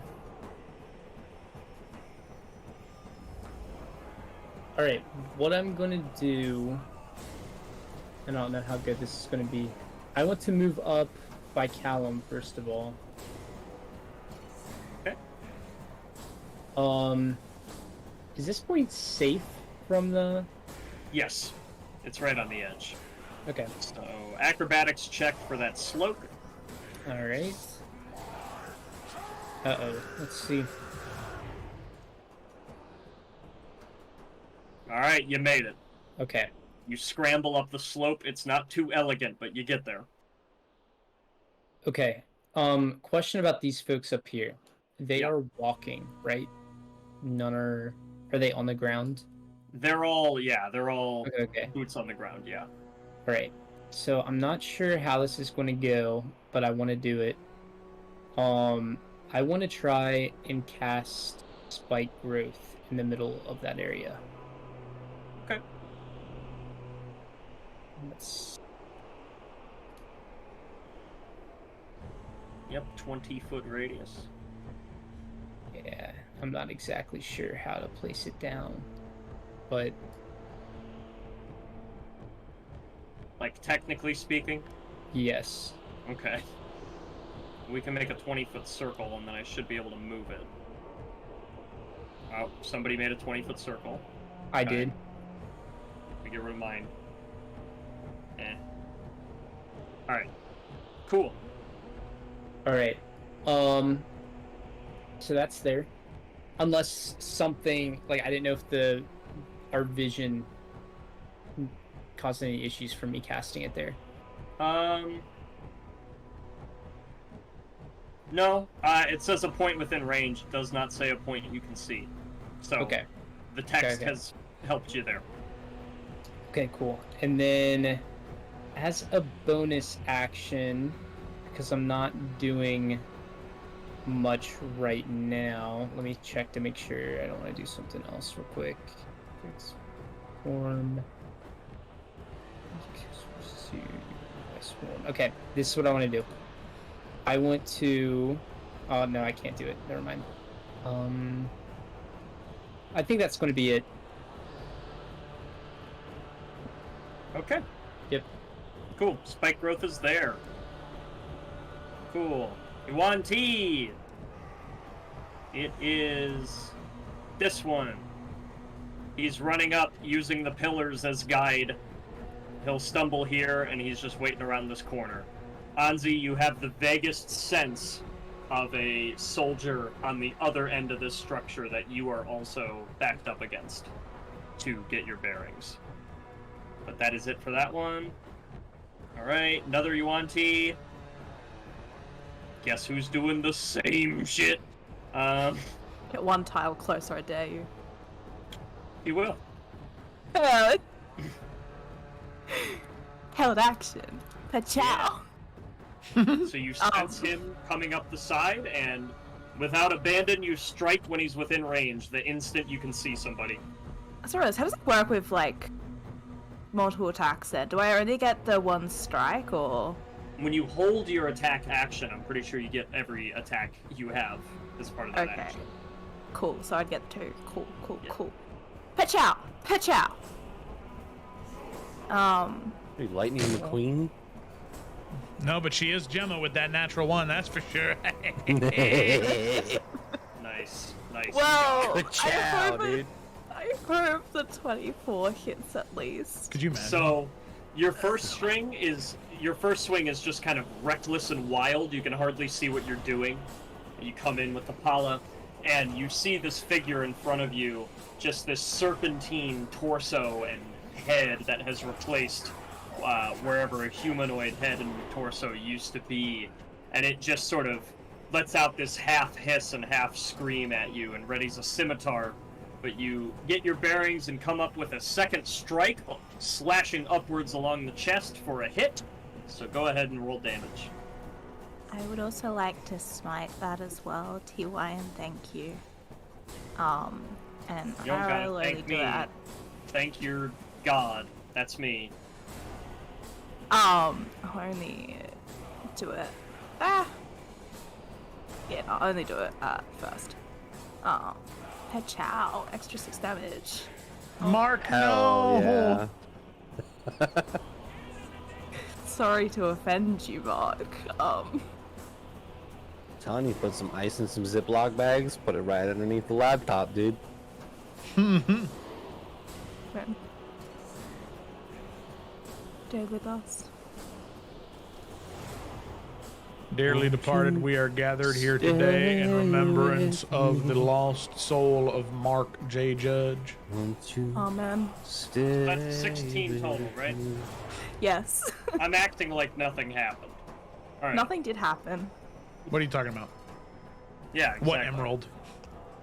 So, Oh God. 16 damage total as you slash upward. So that would end your ready to attack action. Now the Yuan Ti, having not used its action, will go ahead and fight back. So it just has 2 scimitar slashes. Nat 1 as well, also blind. And then a 15, which is a miss. So it comes in with that scimitar, and it just... You got the best of it, you surprised it, it cannot keep up with you. It screams like that at you, though. Alright. End of its turn. Alright, Callum, it's your go. Hells to the yeah, brother man. Okay, well, here's the awkward part, is I'm kinda in a little bit of a tizzy right now. I can't, there's not a whole lot I can do. Let me check something here real quick. So if I am...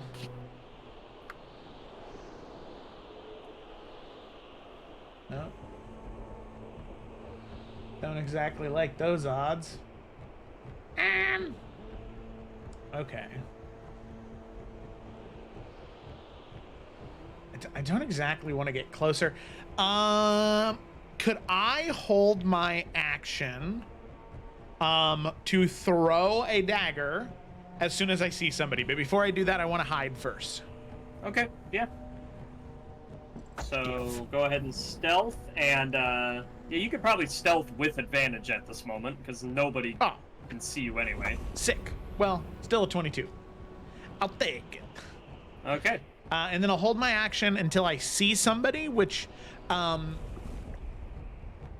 say preferably if the storm clears. Hopefully I'm not throwing a dagger at somebody when they're 5 feet in front of me.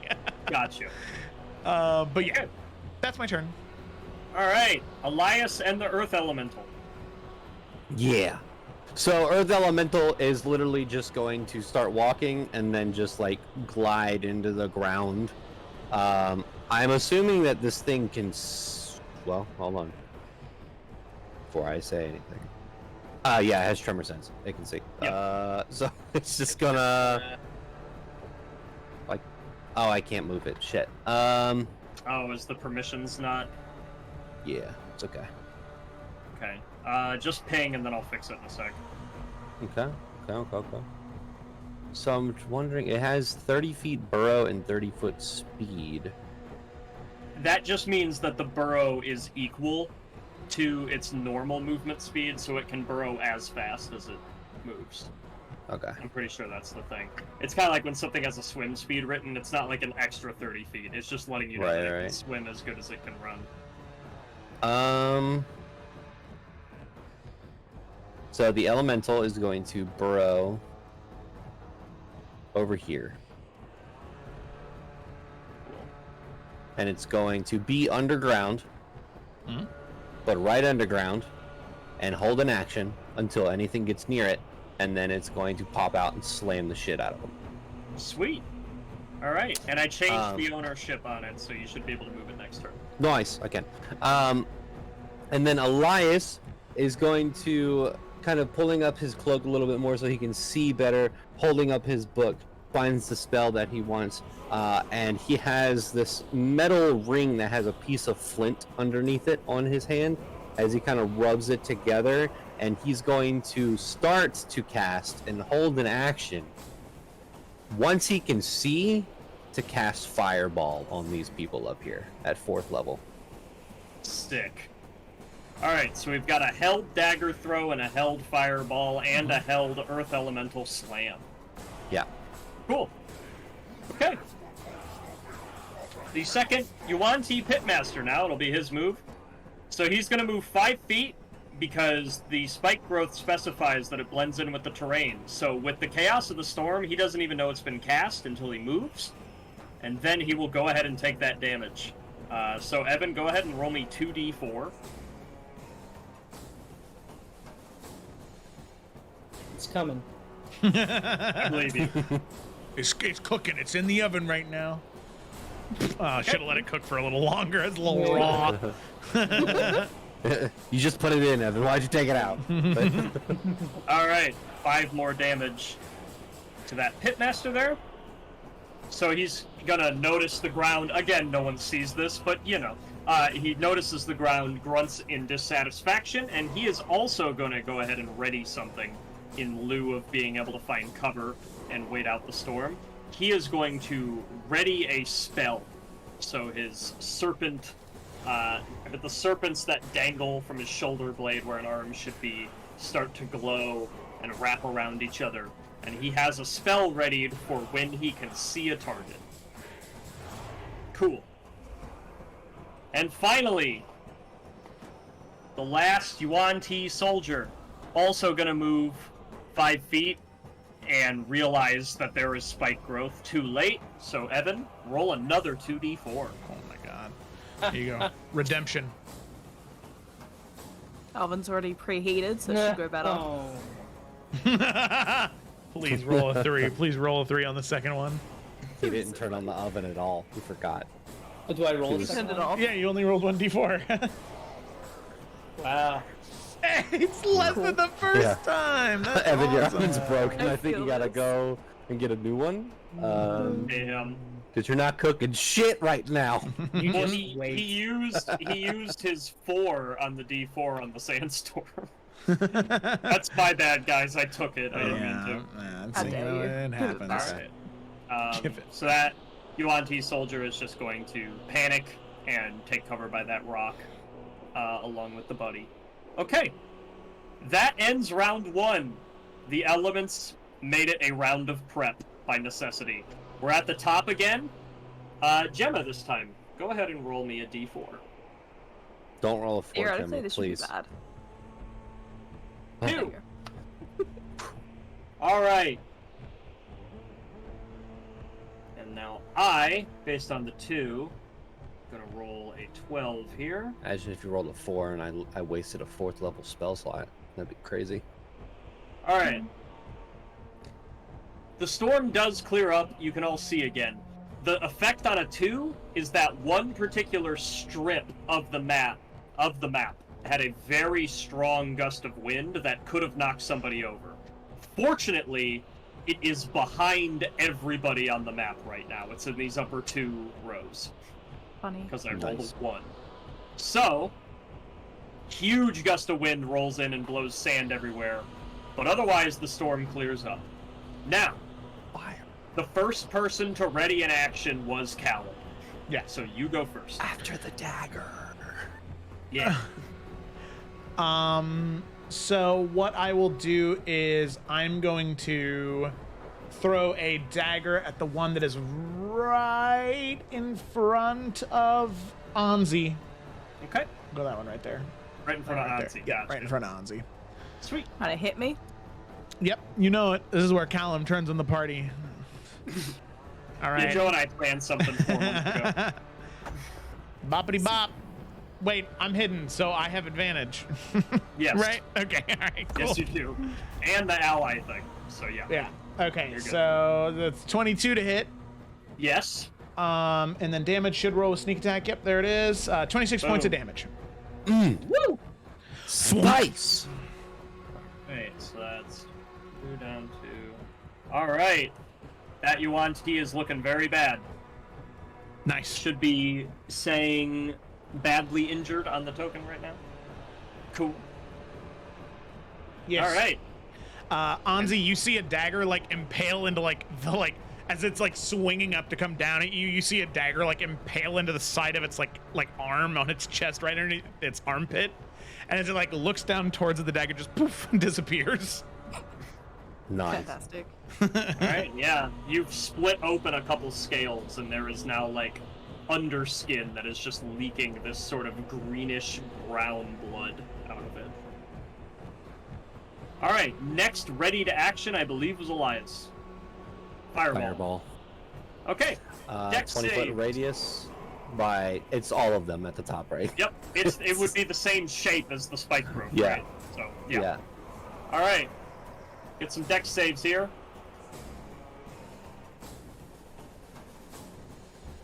Fail. Success on the one soldier. Fail. Fail. Okay. One soldier and one of the pitmasters succeeded. Hold on, I need to look up something. Okay.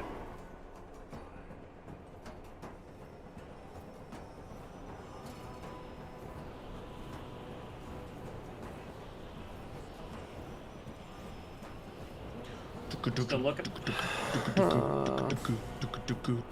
Yeah, it's fine. I rolled 3 1s and 9 d6s. Yeah. So, I feel your I'm pain. so sad. 25 points of fire damage. Okay. I could chronal shift and let myself re-roll the whole thing, but And It's a then reaction. 25 for these ones. that sucks. 4th level. Boom. Alright. Still a solid chunk of damage done to everybody. Technically last round, so that's pretty solid. Alright. Earth Elemental's held action will remain because the condition has not been met yet. And then finally, this Pitmaster here had a held action. They can now see people. So, let me see some ranges here. 50. Elias, I believe you're within range here. Alright, yep.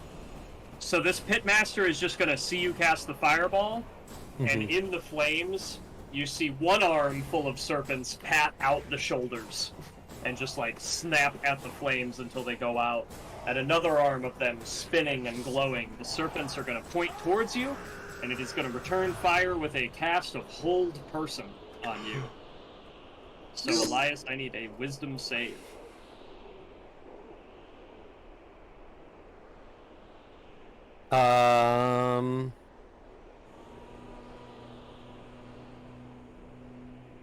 Yeah, I'm gonna counterspell. Okay. That should work automatically, because Hold Person is 2nd level. Yep. Okay. So counterspell on that. Fireball. Hold Person. Counterspell Hold Person. You're just both pointing finger guns at each other now. I Cool. think from across the battlefield, Elias goes like this. That's good. You see the magic shoot out of the half-dozen snakes that are all coiled together. They like spurl out like frayed rope, and they just all start biting at the air in frustration. The Pitmaster himself just kind of glares at you. Alright, those are all the held actions, and we did the status effect of the sandstorm. So cool. It's Yuan Ti time. This one is stuck in the spike growth. So he is going to set down his scimitar and switch to longbow. And just hang out by that rock. And Davuk, he's just going to go ahead and try to shoot you twice with a longbow.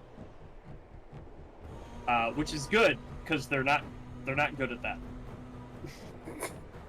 They're strength-based things mostly, so. Okay, so out of 2 arrows, it looks like just one of them is a hit on you, Davuk, with a 19 to hit. Yeah. Okay. I figured I'd bring up the number unless you had a thing, but... Alright, so, Davuk, piercing damage is doing 6. And then poison damage is doing another 8. For a total of 14. There is no status effect along with the poison. It is just pure, like a burning sensation at the end of that arrow tip.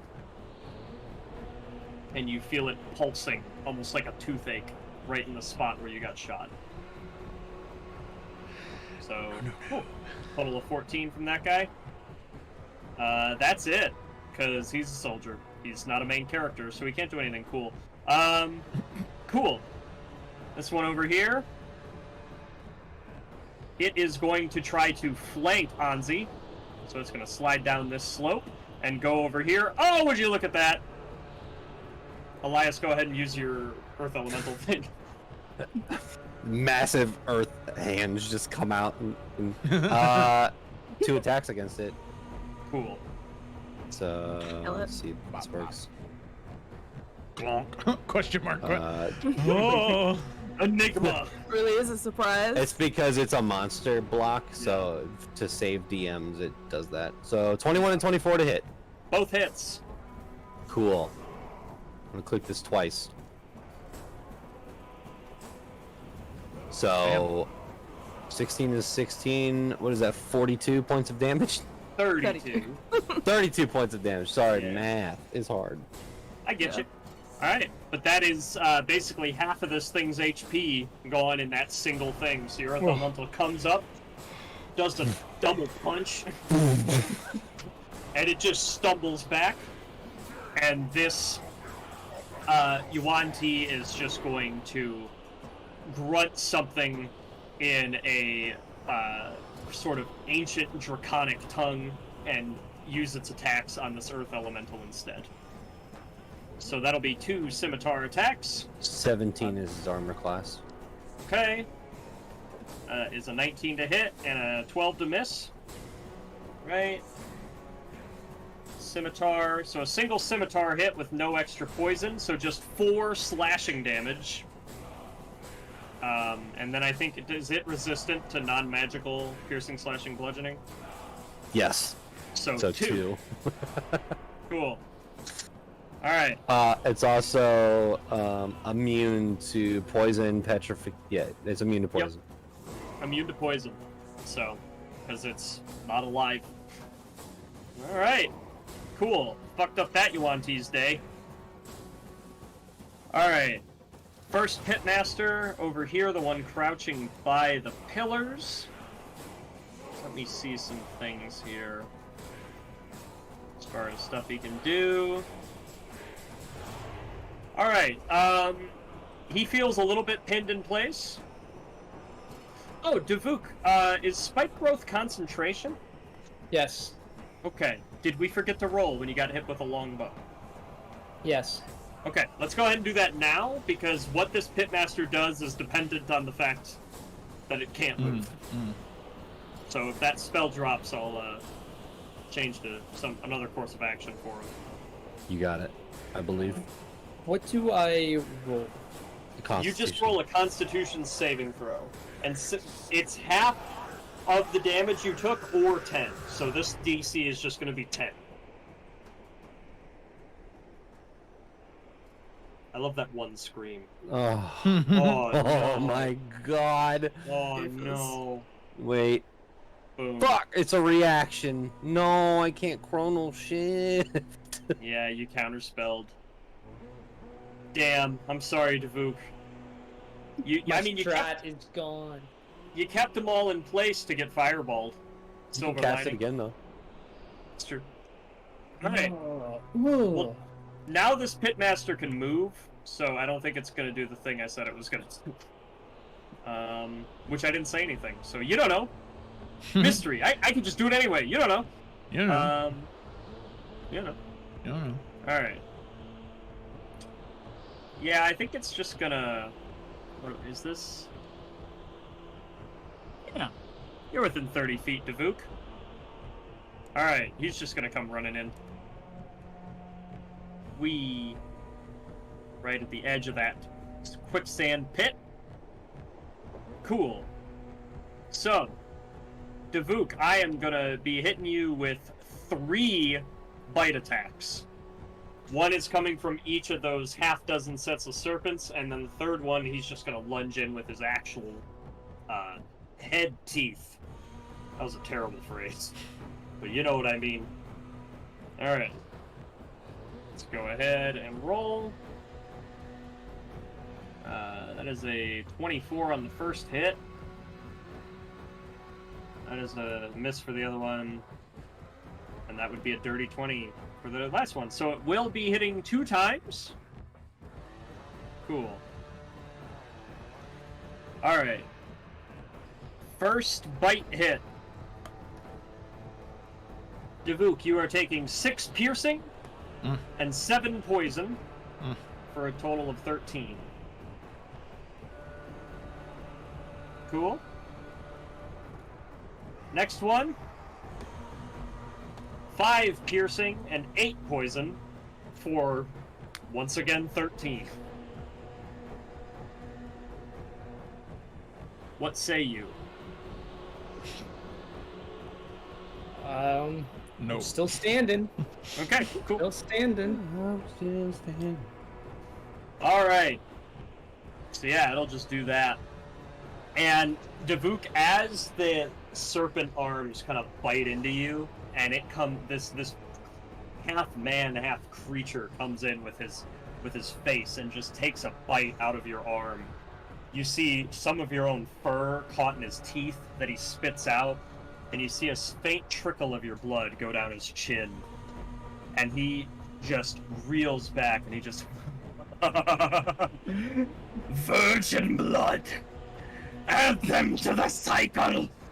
And all of the Yuan-Ti that are around you get very excited. They all begin to fight with more vigor now. Callum is gonna go. Virgin? Just in your hiding spot. Yeah. Just... Actually, in the middle of a battlefield. That's so awkward for you.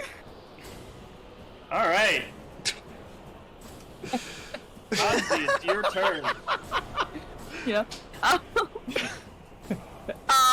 not gonna explain what virgin meant in this context. You know. No, Callum. You all know what it means. Callum doesn't. Callum, Callum doesn't care. Need something else. Immediately Yeah. defensive. That's so funny. Yeah, I mean, you all saw that weird reverberation in time. This is a horny place. It's just, Katenapet is a horny empire. Yeah, go ahead, Ansi. Okay. If this thing's badly injured, I'm gonna try and be ambitious and get it down one strike. Hopefully, no. Okay, maybe not because it's a 15 because I can't fucking roll. A 15 is the hit. It's just a grunt. Shit. Cool. Okay. This will also be smited. They're also like not wearing armor, so that helps. So. Well, and we're gonna do this at yeah, a second. Pachu for an extra 12, so 24 total on that Okay. first hit. Sweet. So the divine energy ripples through your blade, and it causes that radiant burning, cauterizing the wound with divine energy, and the Yuan-Ti feels at its chest and slowly steps backwards and falls on its back. Good. Done. And then what I'm gonna do is I will swivel around. Totally imagine it standing on top of this pillar thing because Barham has that like agility. Nice. And down towards the one right ahead of our elemental. We'll just follow up with that second attack. Okay. Pachow, 23. Pachow. I can double smite, yeah. Yeah, you can smite again if This- you want. Just step first. Pachow. And Okay. I would also like to, as a bonus action, as I'm struggling to find it so I know what you need to do for a save, I would like to shove it to prone it. Okay. It's not in there because it's not. Oh yeah, it's my athletics versus either it's athletics or acrobatics. Okay. That's going to be a +3 on its athletics. 22 versus 18. Okay, so it Oh, will yeah. be prone.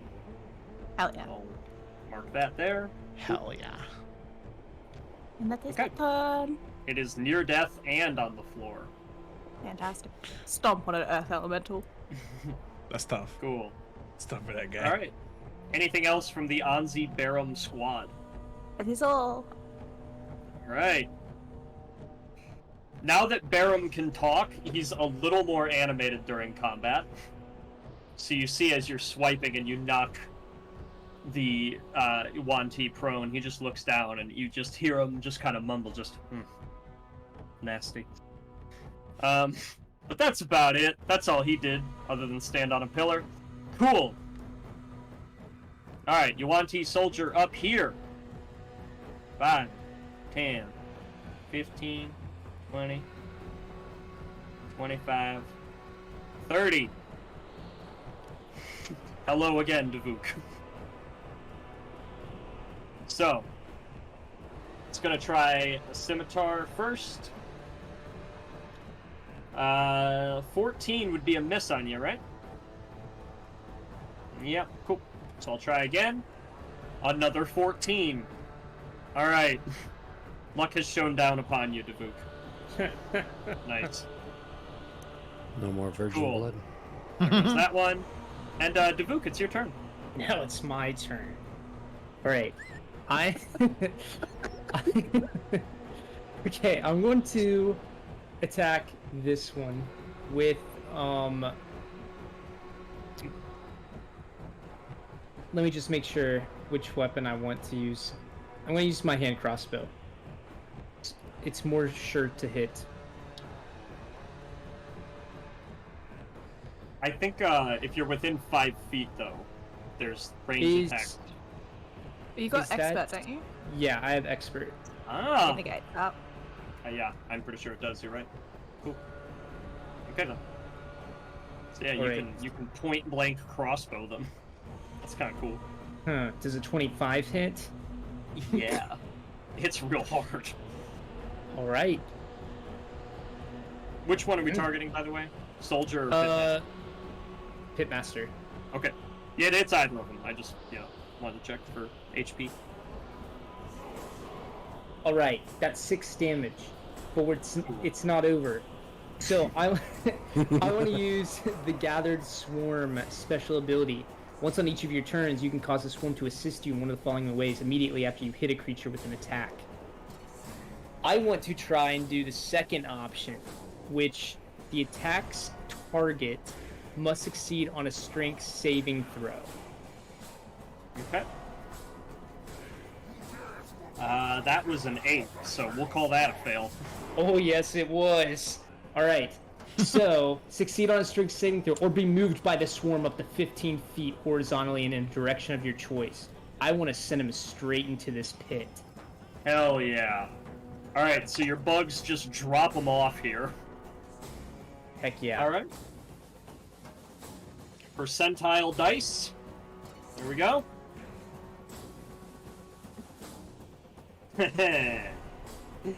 And okay, so let's get a strength saving throw from the Pitmaster again. I drop my dice. That's a failure down there on the floor, though, and I'm keeping it. Alright. Yeah. So, just gonna get the draw tool. That rectangle symbolizes that the pit has fallen in, and this Pitmaster is just gone. He's just down there somewhere, effectively gone from combat. Cool. So, Davuk, the only bad thing about that is now that that's sinking, you can sense that the sand nearby it, too, is getting a little slippery. No. Stay there, you're good. Alright. What I'm going to do next, I get a second attack, so I'm going to use it Okay. on Yeah. this guy who's injured. Mm-hmm. And it'll be a crossbow one again. Cool. That's a 23 to hit. Yep. Alright. And that's 10 points of damage. Ooh, there you go. And nothing else happens there. But I also get the crossbow expert attack, where action attack with one-handed weapon, you can use a bonus action to attack with the hand crossbow you are holding. So I will do my bonus action to do that. Cool. 25 to hit. Yep. And that's 9 points of damage. Okay, 9 more damage in him. Near death, this is. Nice. Cool. And I guess Elias told me to stay, so I'll stay. Okay. Obedient. Alright. Elias didn't, but let's just point that out. Yeah, I'm just kidding. Elias Alright. is smart. Alright. This Yuan Ti by the pillar. Going to kind of tiptoe, get right up there with you, Anzi, and just go in for some slashy slashes. So first, miss. Second, miss. All right, Callum, it's your turn. Fuck yeah, dude. That's Riveting. awesome. Okay. So there is a gentleman near me. Yeah. Not gentle, but yeah. It appears it used to be a man. Yeah. There is an irate man next to me, so I am going to. But Davuka's also there. No reason for me to hide because he's right next to me. That wouldn't exactly benefit from anything. So what I'm going to do is, since Davuka's there, I'm going to do 2 dagger attacks. I'm going to do 1 action and then another bonus action stab. Okay, cool. So first one is a 22 to hit. Yep. This will have sneak attack because Davuk is within 5 feet, so that'll be 29 points of damage. All right. You can do something else with that second dagger, because that first dagger, right into one of its snake eyes, and it just tumbles right back and is dead in an instant. Oh, gross. Okay. And then he will, well, since he doesn't need to attack, he will... He's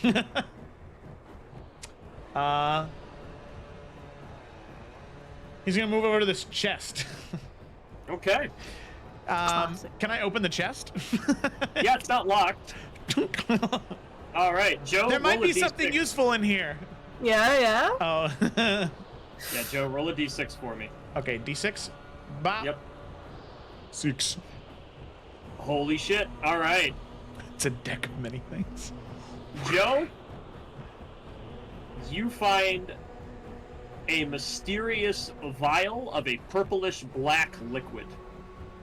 It just looks like a single dose of something.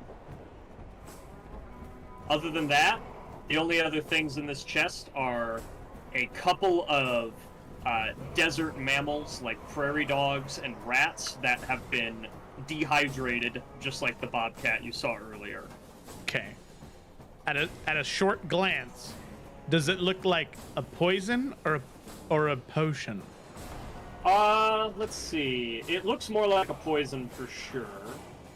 I would allow you in this moment to, in lieu of action economy, you can just go ahead and roll a medicine check. Okay. We'll just see. I'm gonna point a luck. I'm gonna point a luck that because I want to know. Okay. It sure. didn't matter. 5 and a 6. Yeah, you unfortunately just lack any expertise. If somebody told you what it was, you'd probably be like, "Oh yeah," but you just have no way of associating Alright. where this Don't came worry. from. It's I just have some sort identify. of reduction to you. Okay. So Callum, just go ahead and add vial of poison, and I Okay. will remember which one you rolled. Okay. Got it. I have it written down here. Okay. But then I will say that yeah, that's everything because I feel like that would have counted for his bonus action. So he will just well, let's see. That was how many feet? That was 10 feet. So then he will run over this way and duck behind this pole. Okay, cool. All right, no action economy left for a hide, right? Correct, yeah. Okay, so you'll just have half cover Yeah. if ranged attacks come your way. Mm-hmm. Okay, cool. Elias and the Earth Elemental. Yeah. If it ain't broke, don't fix it. He takes that ring of flint pushes it against his hand, and flings a fireball to the top 3 people over here. Hell yeah. Why not? It'll be. Let's see. Do I want to do it 4th or 3rd? I can't cast. Fuck it. 4th level again. Redemption. Okay. Please. Not. Oh, whatever. Fuck this spell, Better. dude. Yeah, It's it's better. 29 points of fire damage. Alright. So that was a success on that one. The other 2 are failures. And bring that one down to that. And that one down to that. Okay. Lots of injury, but no kills up there on those 3. It's okay. Is this guy prone? Yeah. Cool. Earth Elemental is going to glide through, and for flavor, it's going to slam attack, but it's actually going to pick up one of the pieces of runes around, like the big old stone, and just slam it down onto this guy. Nice. So Just, flanking and dwarf his advantage. arm with a rock Yeah. and just Yeah. Yeah, it just picks up one of the columns and just... sweet. Alright, yeah. Melee attack him with advantage. With the +6 for Oh, flanking? get his ass! Well, he's natural That's 20, so... crit. He's extra Um, dead. You Well, can roll let me... damage for fun, but he's dead. Yeah. So, let's see. 16 plus 5, so 21 total for that. Plus Jeez. 18.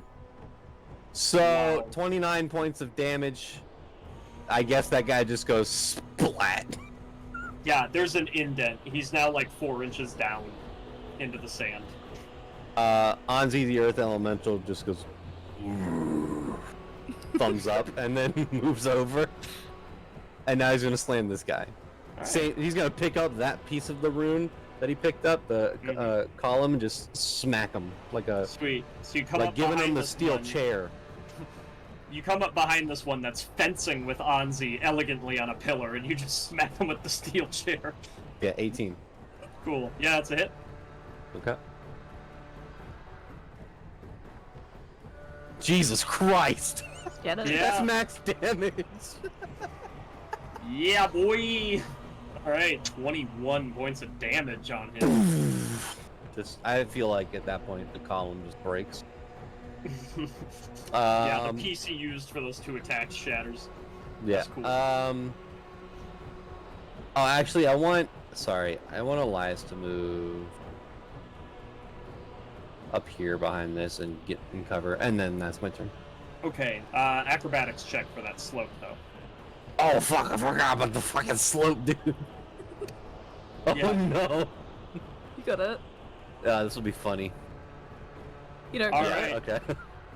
Elias, your movement stops right here. You do not take fall damage, but you just can't get up. The fuck, I'm coming! Ah! That's it. Nice.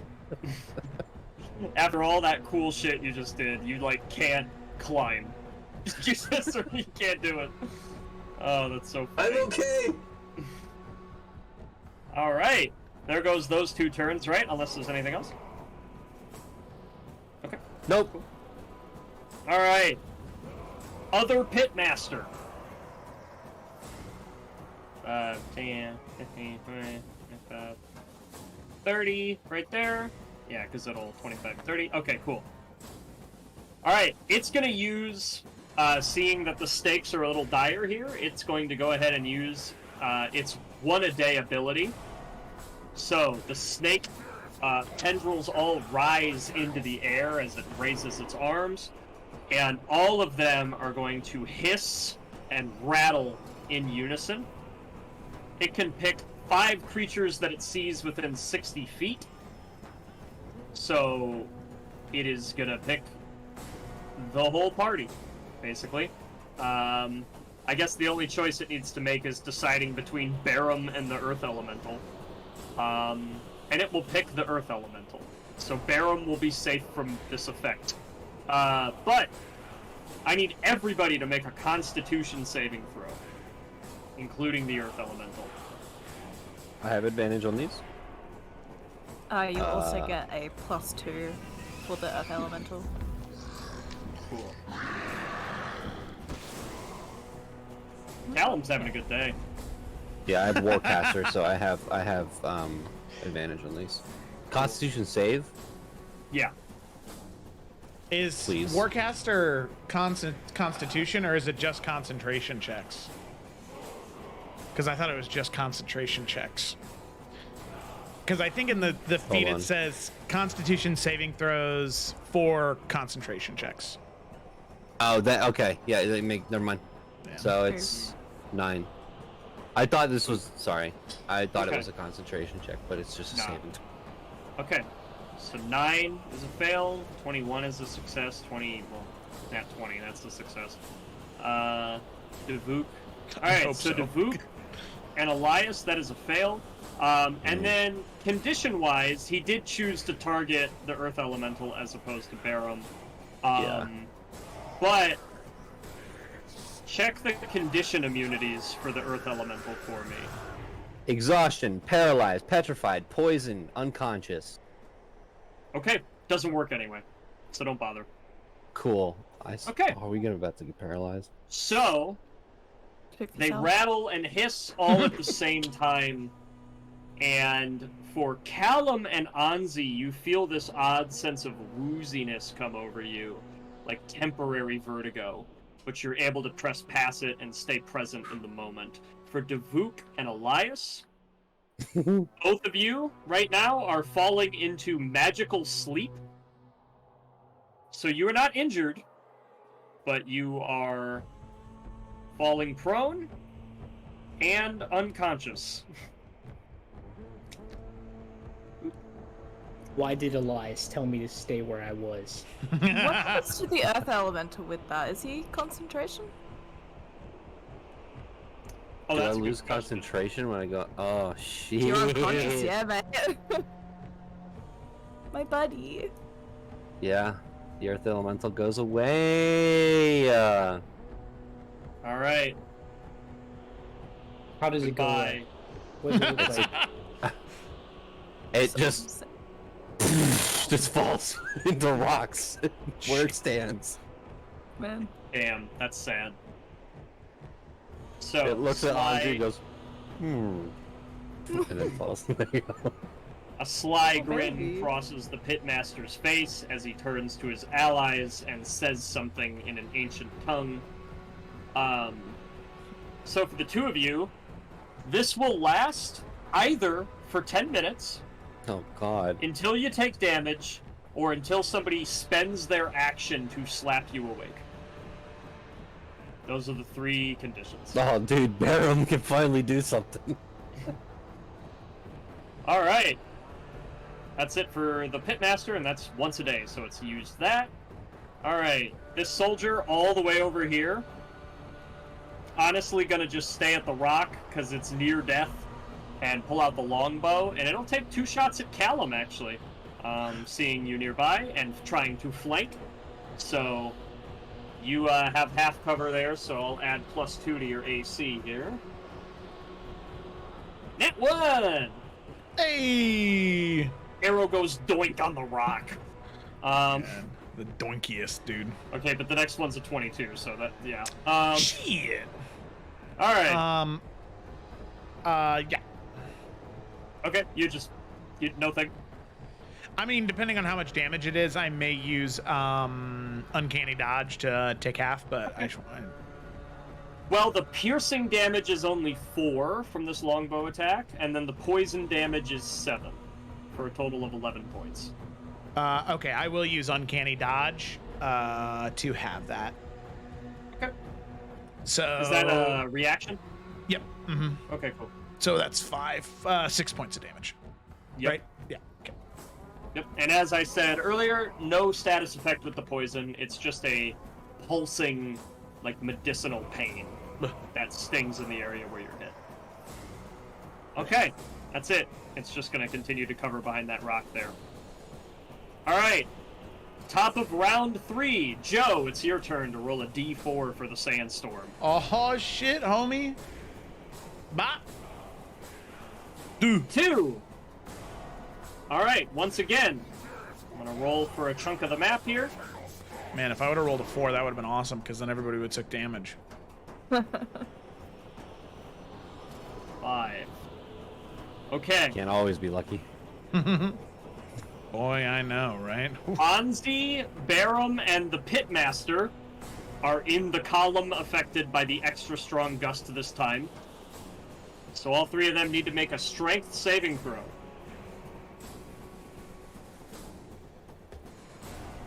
Pitmaster succeeds.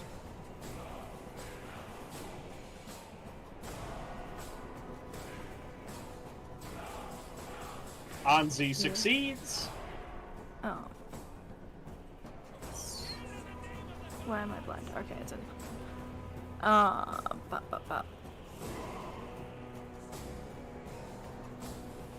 he gets extra because of my radius thing.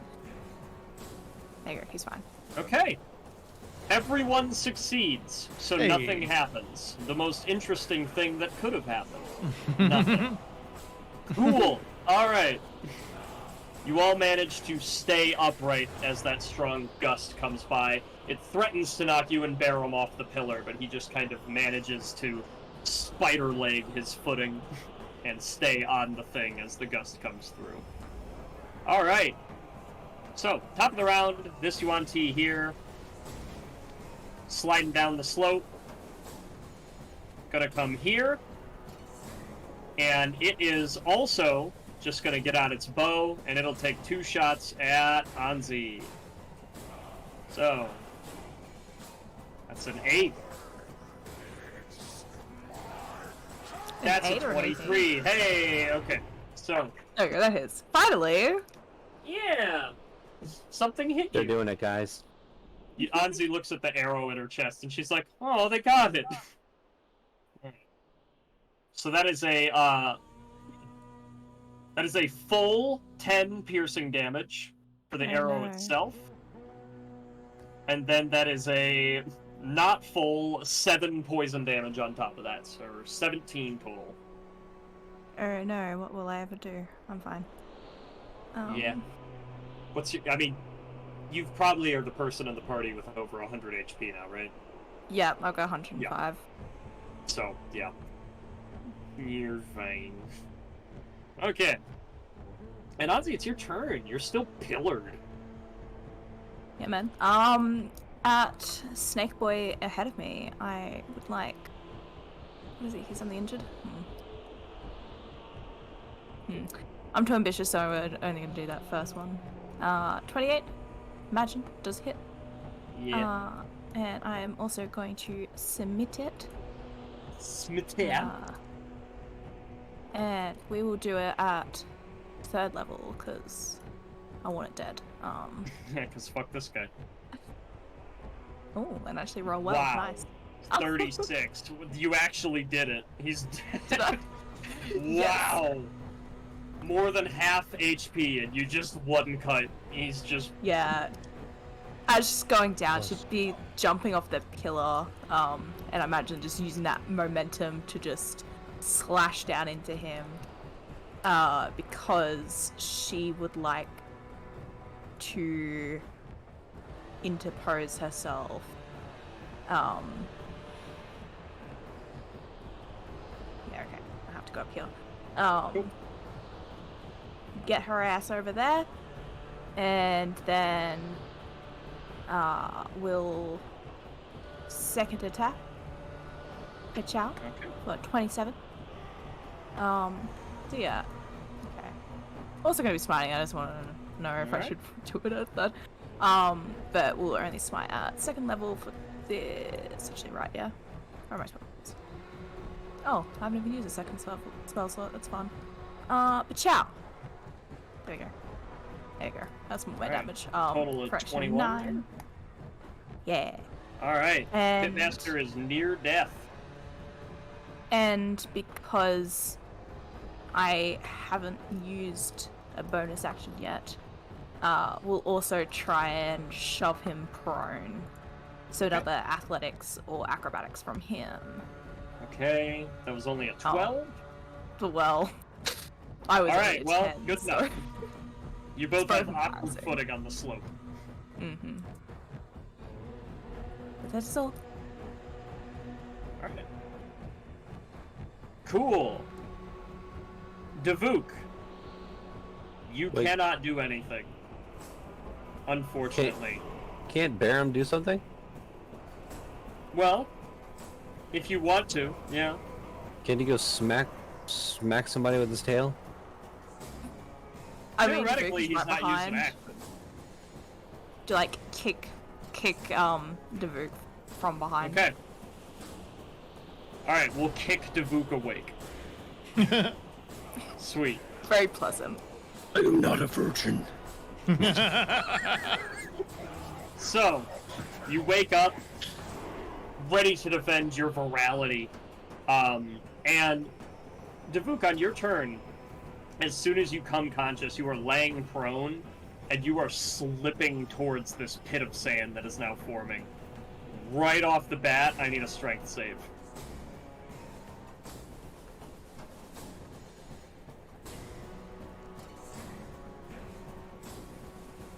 Alright. 13 Oh my is gosh. enough to not fall in, but Oh. not enough to gain ground. Oh.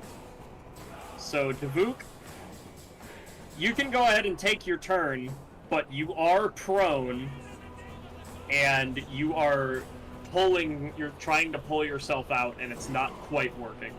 So anything that you are capable of doing with one hand well on the ground, you may do.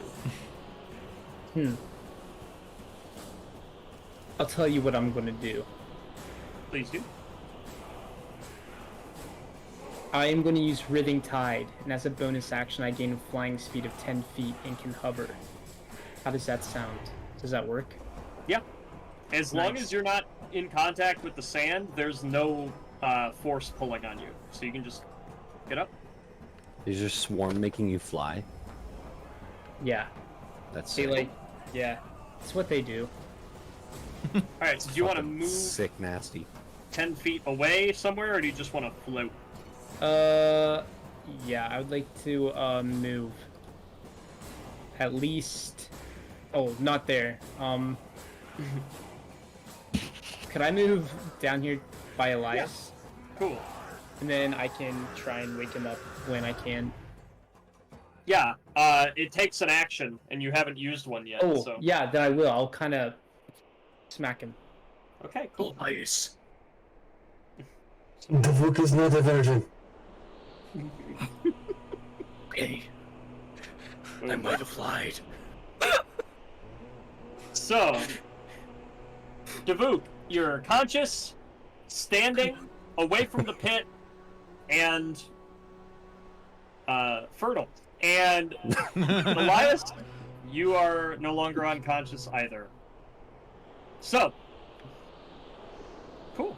That uses up that action economy basically, unless you want to do any last like moving, Davuk. Your actual movement. I might, if I do have actual movement, I might, like, move here. Okay. Cool. Just get further away from this. Sweet. Yeah, sounds good to me. All right. Callum, your go. Okay. Alrighty, cool. Good thing everybody is awake now. That's cool. I'm going to, let's see, near death.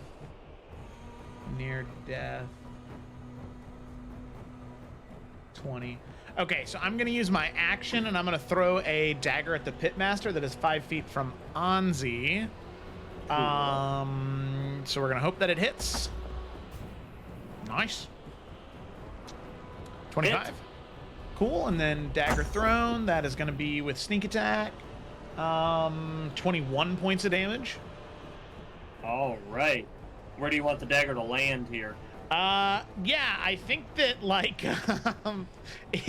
I want the dagger to like miss initially. Like Callum was aiming for the head, and as Callum threw the dagger at the head, it was sort of coming at like a diagonal to like slash into the forehead, but the creature like reared its head back and like tilted its chin up, and the dagger just missed the face, but then just like whoosh, just slashes across the neck instead. As it just missed impaling into the neck, it just slashes across it as the dagger flies 15 more feet past it and then teleports back to his belt as the creature just sort of like sprays blood onto Anzi. So yeah, Anzi, you see the Pitmaster squaring off with you on this slope that you tried to shield bash him on, getting his arms ready. He raises them up again, looking like he might cast a spell, and then he just kind of stops dead in his tracks. A geyser of greenish-brown blood shoots your way, and he tumbles and falls down the slope, landing at your feet, continuing to splatter his blood all over your boots. Fantastic. I imagine like it was this instinctual thing of like raising the shield to stop most of the blood, but I'm sure it's just fucking everywhere. That's fine. Just like the beetle wings are like windshield wipers, just like getting it away. Yeah, like kind of like half activating them so it kind of like flicks off. Okay. And then Callum Alright. will run over to this chest. Okay, roll a d6 again. Bastard. Another 6! All right, since you already rolled a 6, roll another d6. Oh. Okay. Yeah, it's one of those. 4. All right, it's a different kind of poison. All right. What does this one look like? Just so I can denote it. This one's a little bit more like a pale, translucent yellow. Pale, translucent yellow. All right, cool. It's just piss. You found a piss bottle. It's not quite piss, I will say that. It's piss. Callum, you're Oh, it's a little confident it's not piss quite piss. Just a little Dasani bottle with piss in it. It doesn't have the right viscosity. We got a virgin and a piss boy. Let's go. I feel like I'm not doing this. I'm not putting forward this energy. All right. Is that Callum. just is it object interact to do that, or is it my bonus action to do that? That's an object interact. Okay. Then it will definitely not do anywhere near the amount of damage, but at this one Yanti that is near death, 20 feet away from him, he will throw his second dagger as a bonus action. Okay, he has half cover from the rock, so I'll add a +2 to his AC there. All right. Pop, other dagger. 21. Yep. Still a hit. Jeez. Okay. And then I ignore the sneak attack damage. So it'll just be 7 points of piercing damage. Gotcha. Boom. 7 more points. Still up. Ah, you bitch. All right, that's it. All right. Cool. Elias, you're awake and prone. Yeah, Elias is going to get up from being prone. He's going to dust himself off, and he's just going to mutter under his breath. I have to move that for later. And he's going to open his book and just walk over here, slowly, look in the direction of the two Yanti, and what you've seen Elias do multiple times is he's going to have static electricity from his fingers, and he's going to shoot a lightning bolt straight through both of them. Okay. They both need to make dexterity saving throws. This will probably do it. Let's see. 23. Fail. And there's a success, but he's too low. All right. So Elias, you cast off that lightning bolt, crackles through both of them, and they just both fall over, contorted and limp. The last one that lands, what were you going to say? I was going to describe my lightning bolt. Please do. So, Elias releases the lightning bolt, and because this is sand and lightning, it leaves a strand, a fine line, almost like spines on the back of a lizard, of glass through the entirety of the sand. As it goes through that one Yanti, they just get like petrified in place as the sand kicks up and petrifies them, and then it goes through and courses to the next one. So there's just a line of glass from the lightning that's been striking throughout here, and they both get disintegrated. Nice. That's glass. Which is like cool. Alright, so combat appears over. Anzi, the pitmaster that's laying at your feet, turns over a little bit, feeling at his neck, and he's able to choke out last few words. And just, they'll know now. They've tasted you all. And he fades away, his eyes half shut, looking up at the sun. But with that, it seems there is no more immediate threat.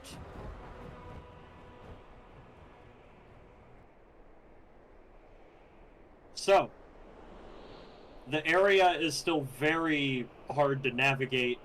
The sands are still whirling everywhere, and the sun is going to be setting in just a few minutes at this rate. So, are we pressing on and setting up camp, or is there any last business at the battlefield? Elias is going to start making the hut. Okay. Callum's gonna run over this chest. Of course he is. Nobody Can we else is just say doing it. that- Their shit. Can we just say that you go to all the chests? What a bastard. Yeah. Yeah, Lay the so- wall. 3 of them are right next to pits, though. That's the thing. So you've gone to the 3 safe ones. The other ones, it's a little... You'd have to make a check to see if you could touch it delicately or mess everything up. Okay. Well, heck, I'll go ahead and just do this one then too. So, Right here. that's one of the 3 I was talking about. But, yeah, might as well go for it. So first off, Callum, give me that D6. If it's a 6 or a 4, just reroll. So, reroll. So, reroll. So, reroll. What the fuck? It desperately wants me to have this. It wants me to have another piss bottle. There we go. There. Callum, you found the empty This one. boy. Ow. The rest of them are empty. Don't bother. You're gonna have to piss it at yourself. Alright. Here we go, Davuk. As you reach very delicately for this chest, I want you to make a sleight of hand check to see if you can get the chest away from the pit. Okay, you can. Go ahead and roll a d6 for me.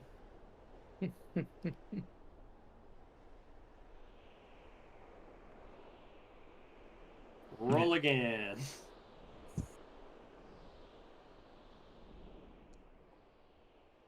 There we go. Davuk, you also found piss. What is this? I think it's piss. I think What? it's A little piss. ink in there.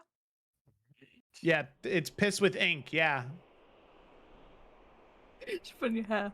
Make Yeah, it grow. it'll chew through your boots if you let it hit it. So just keep it Why in the would bottle. they have piss in their chest? I don't know, but I can definitely tell. Mark doesn't even need to have his camera on right now for me to know how absolutely fucking disappointed he is. Reaching bit. Anyway, this one was empty. Davuk's just going to pass it over to Elias. Yeah, I Elias. can't. I hold on to that. I'm doing the hut. I guess he's going to go pick it up again. Okay. Give me 10 minutes. Does anyone want to bother with the last 2 chests? Yeah, you know what, Callum will. Sure, he's got a pretty good sleight of hand. All right, Callum. If you get stuck in the sand, the vortex will you out. Nice. All right. Go ahead and move your token to one of them. And We'll do the sleight of hand I'll do thing. this one because I'm right here. Cool. Sleight of hand. 23. You got it. Just roll a die. We'll call even or odd here. Boop. Eben. All right. Even. Flow. This one is full of decanters of some sort. And they're full of a red, viscous kind of liquid that just seems to be blood to you.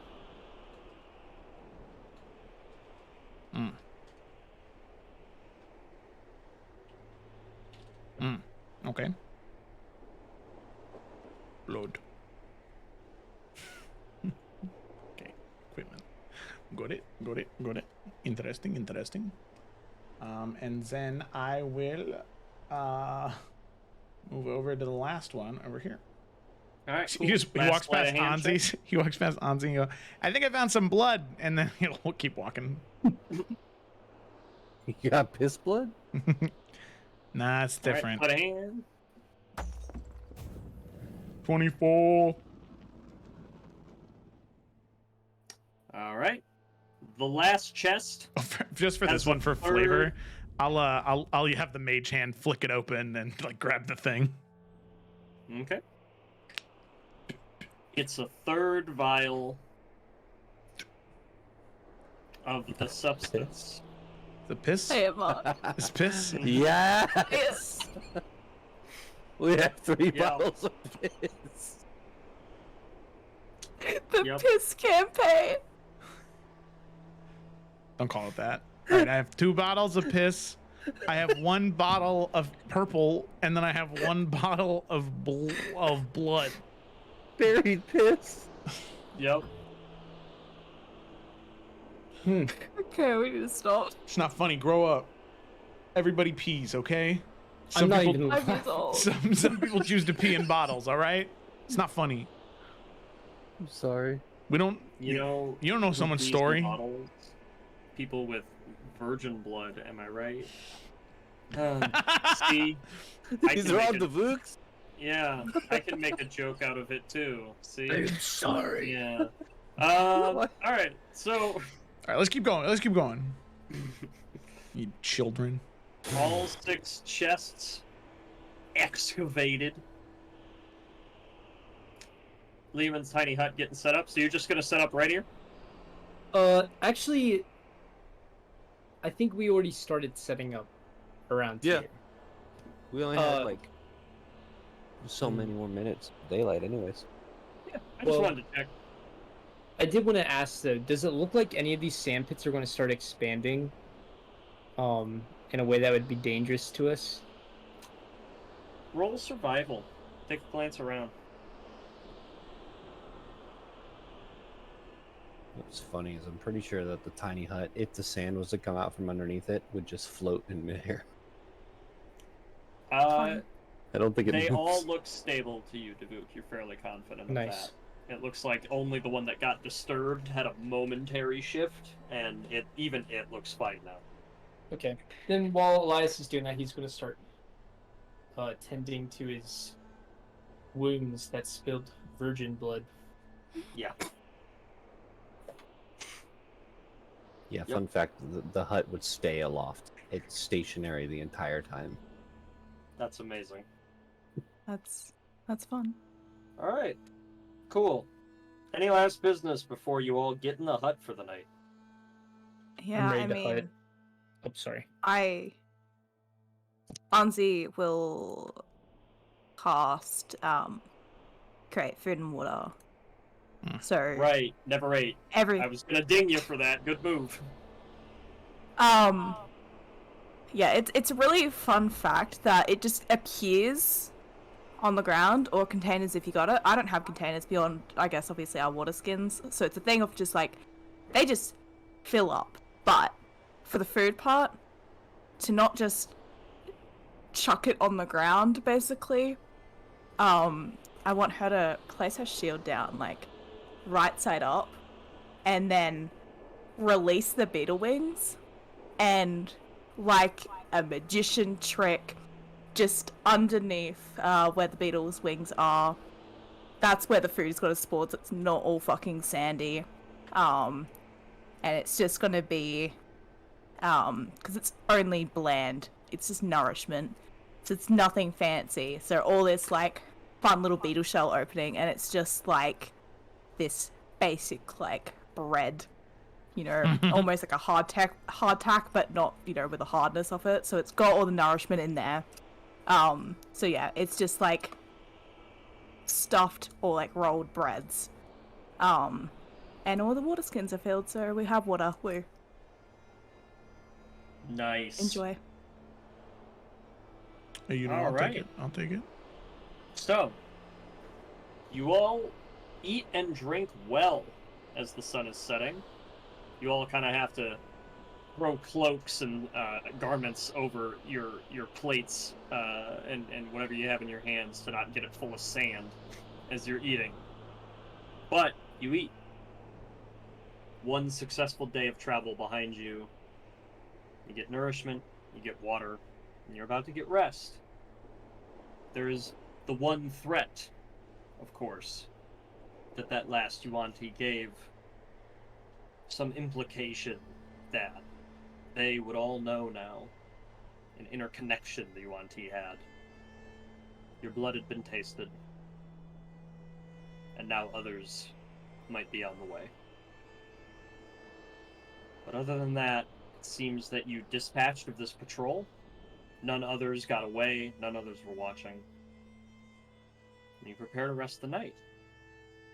Could I just know where the hut's getting set up on this map, since we're just doing it right here?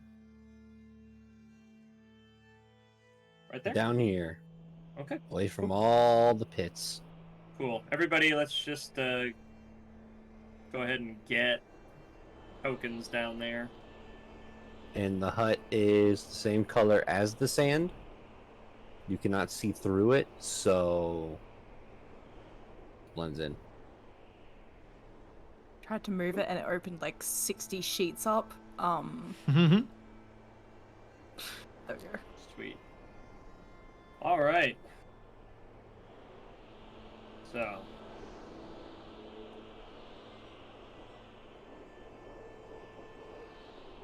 Night will fall on this map. As you all are getting ready to rest here. Just on a final note, as the hut is set up, you all prepare for your watches and everything, all just getting ready to get tucked in and rest what you can before getting ready to go to Arcanus Spire tomorrow. You all hear a slight noise. Again, Elias with passive perception, it's you first. Slowly everyone else notices. It's this little joint sound. Metal joints. Like on a mechanical contraption. Creaking. Just deep, deep, deep, deep, deep. There is, just a few feet away in the sand, a small reddish, bronzish, insect-like mechanical creature that is just pacing. And it seems to be getting a little bit closer.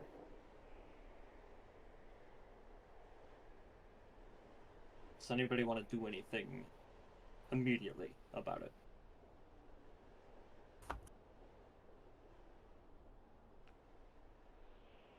Elias just puts his hand up like this. Yeah, because it can't see into the hut, right? Cool. Can't hear either. Well, I'll double check that, but Ivuk's gonna like mouth the words as much as a bugbear can to Elias, kind of questioning, like Moza? Question mark.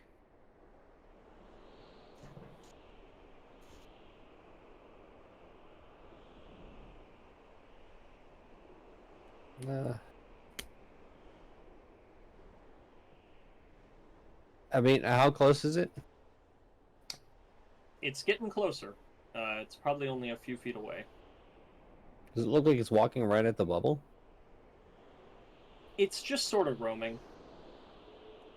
Okay. Well then, yeah.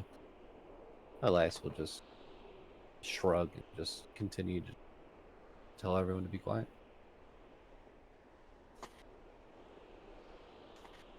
So it continues to walk, just step by step by step. And eventually it gets a little bit closer, Elias, and you can see it. All of you can see it, in fact. There's little cogs in its back that turn almost like a pocket watch as it walks. It has a couple of antennae sticking out of it that seem to be prodding into the sand as it walks. And eventually it steps and it starts to get just inches away from the dome. And eventually, prodding of its antenna seems to just thump along the edge of the dome, as nothing can pass through. So it stops. The antennae taps again. It stands completely still. And then the contraption opens up. And it looks like there's a small slip of parchment inside. Just enough for a tiny note.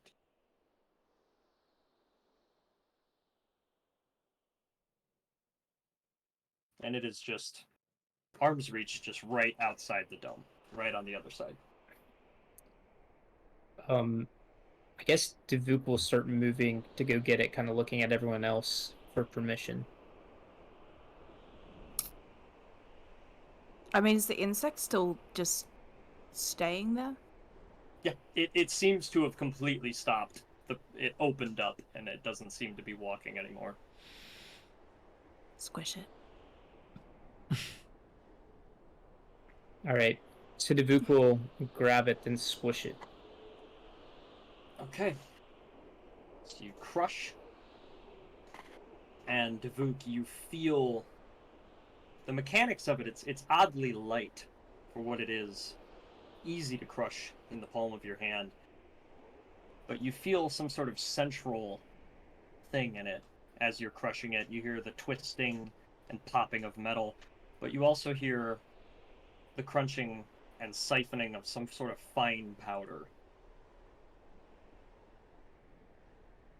And as you let go of your hand, there is something, some sort of blackish purplish powder, very fine and almost cold in your hand, that slips through your fingertips. And that powder is just going to suddenly detonate in your hand. In a 200-foot radius, all spells and magical effects of 8th level or lower are no longer active.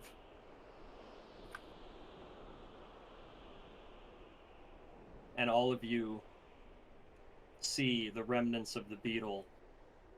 There's a figure now standing just some distance away, illuminated, their silhouette visible. And they are this mechanical beast of some sort that seems to be staring at all of you. They slowly pick up a hand, and they seem to somehow deeply inhale. And they drop 3 thin things onto the sand below, and you can swear they look like human fingers. Davuk, that note is still in your hand. All it says to any of you that take it from him, or Davuk if you turn it around, it is just 2 sentences. Sorry about your head, Druid. I needed something to track the scent. Signed with just an M. And this mechanical creature in the distance now lumbers a little bit closer. It raises a hand and waves, and that magical energy that came off of the beetle disperses even further, and the beetle, the little chunks of it recall straight into the beast, like it owns it. And as it comes closer, you can see it illuminated in the moonlight, inhaling, letting out these horrid, grinding noises. It doesn't have eyes necessarily. It doesn't have much of a face or feeling, but it seems to lock in with all of you and start to charge. And this is what you are looking at. Ooh.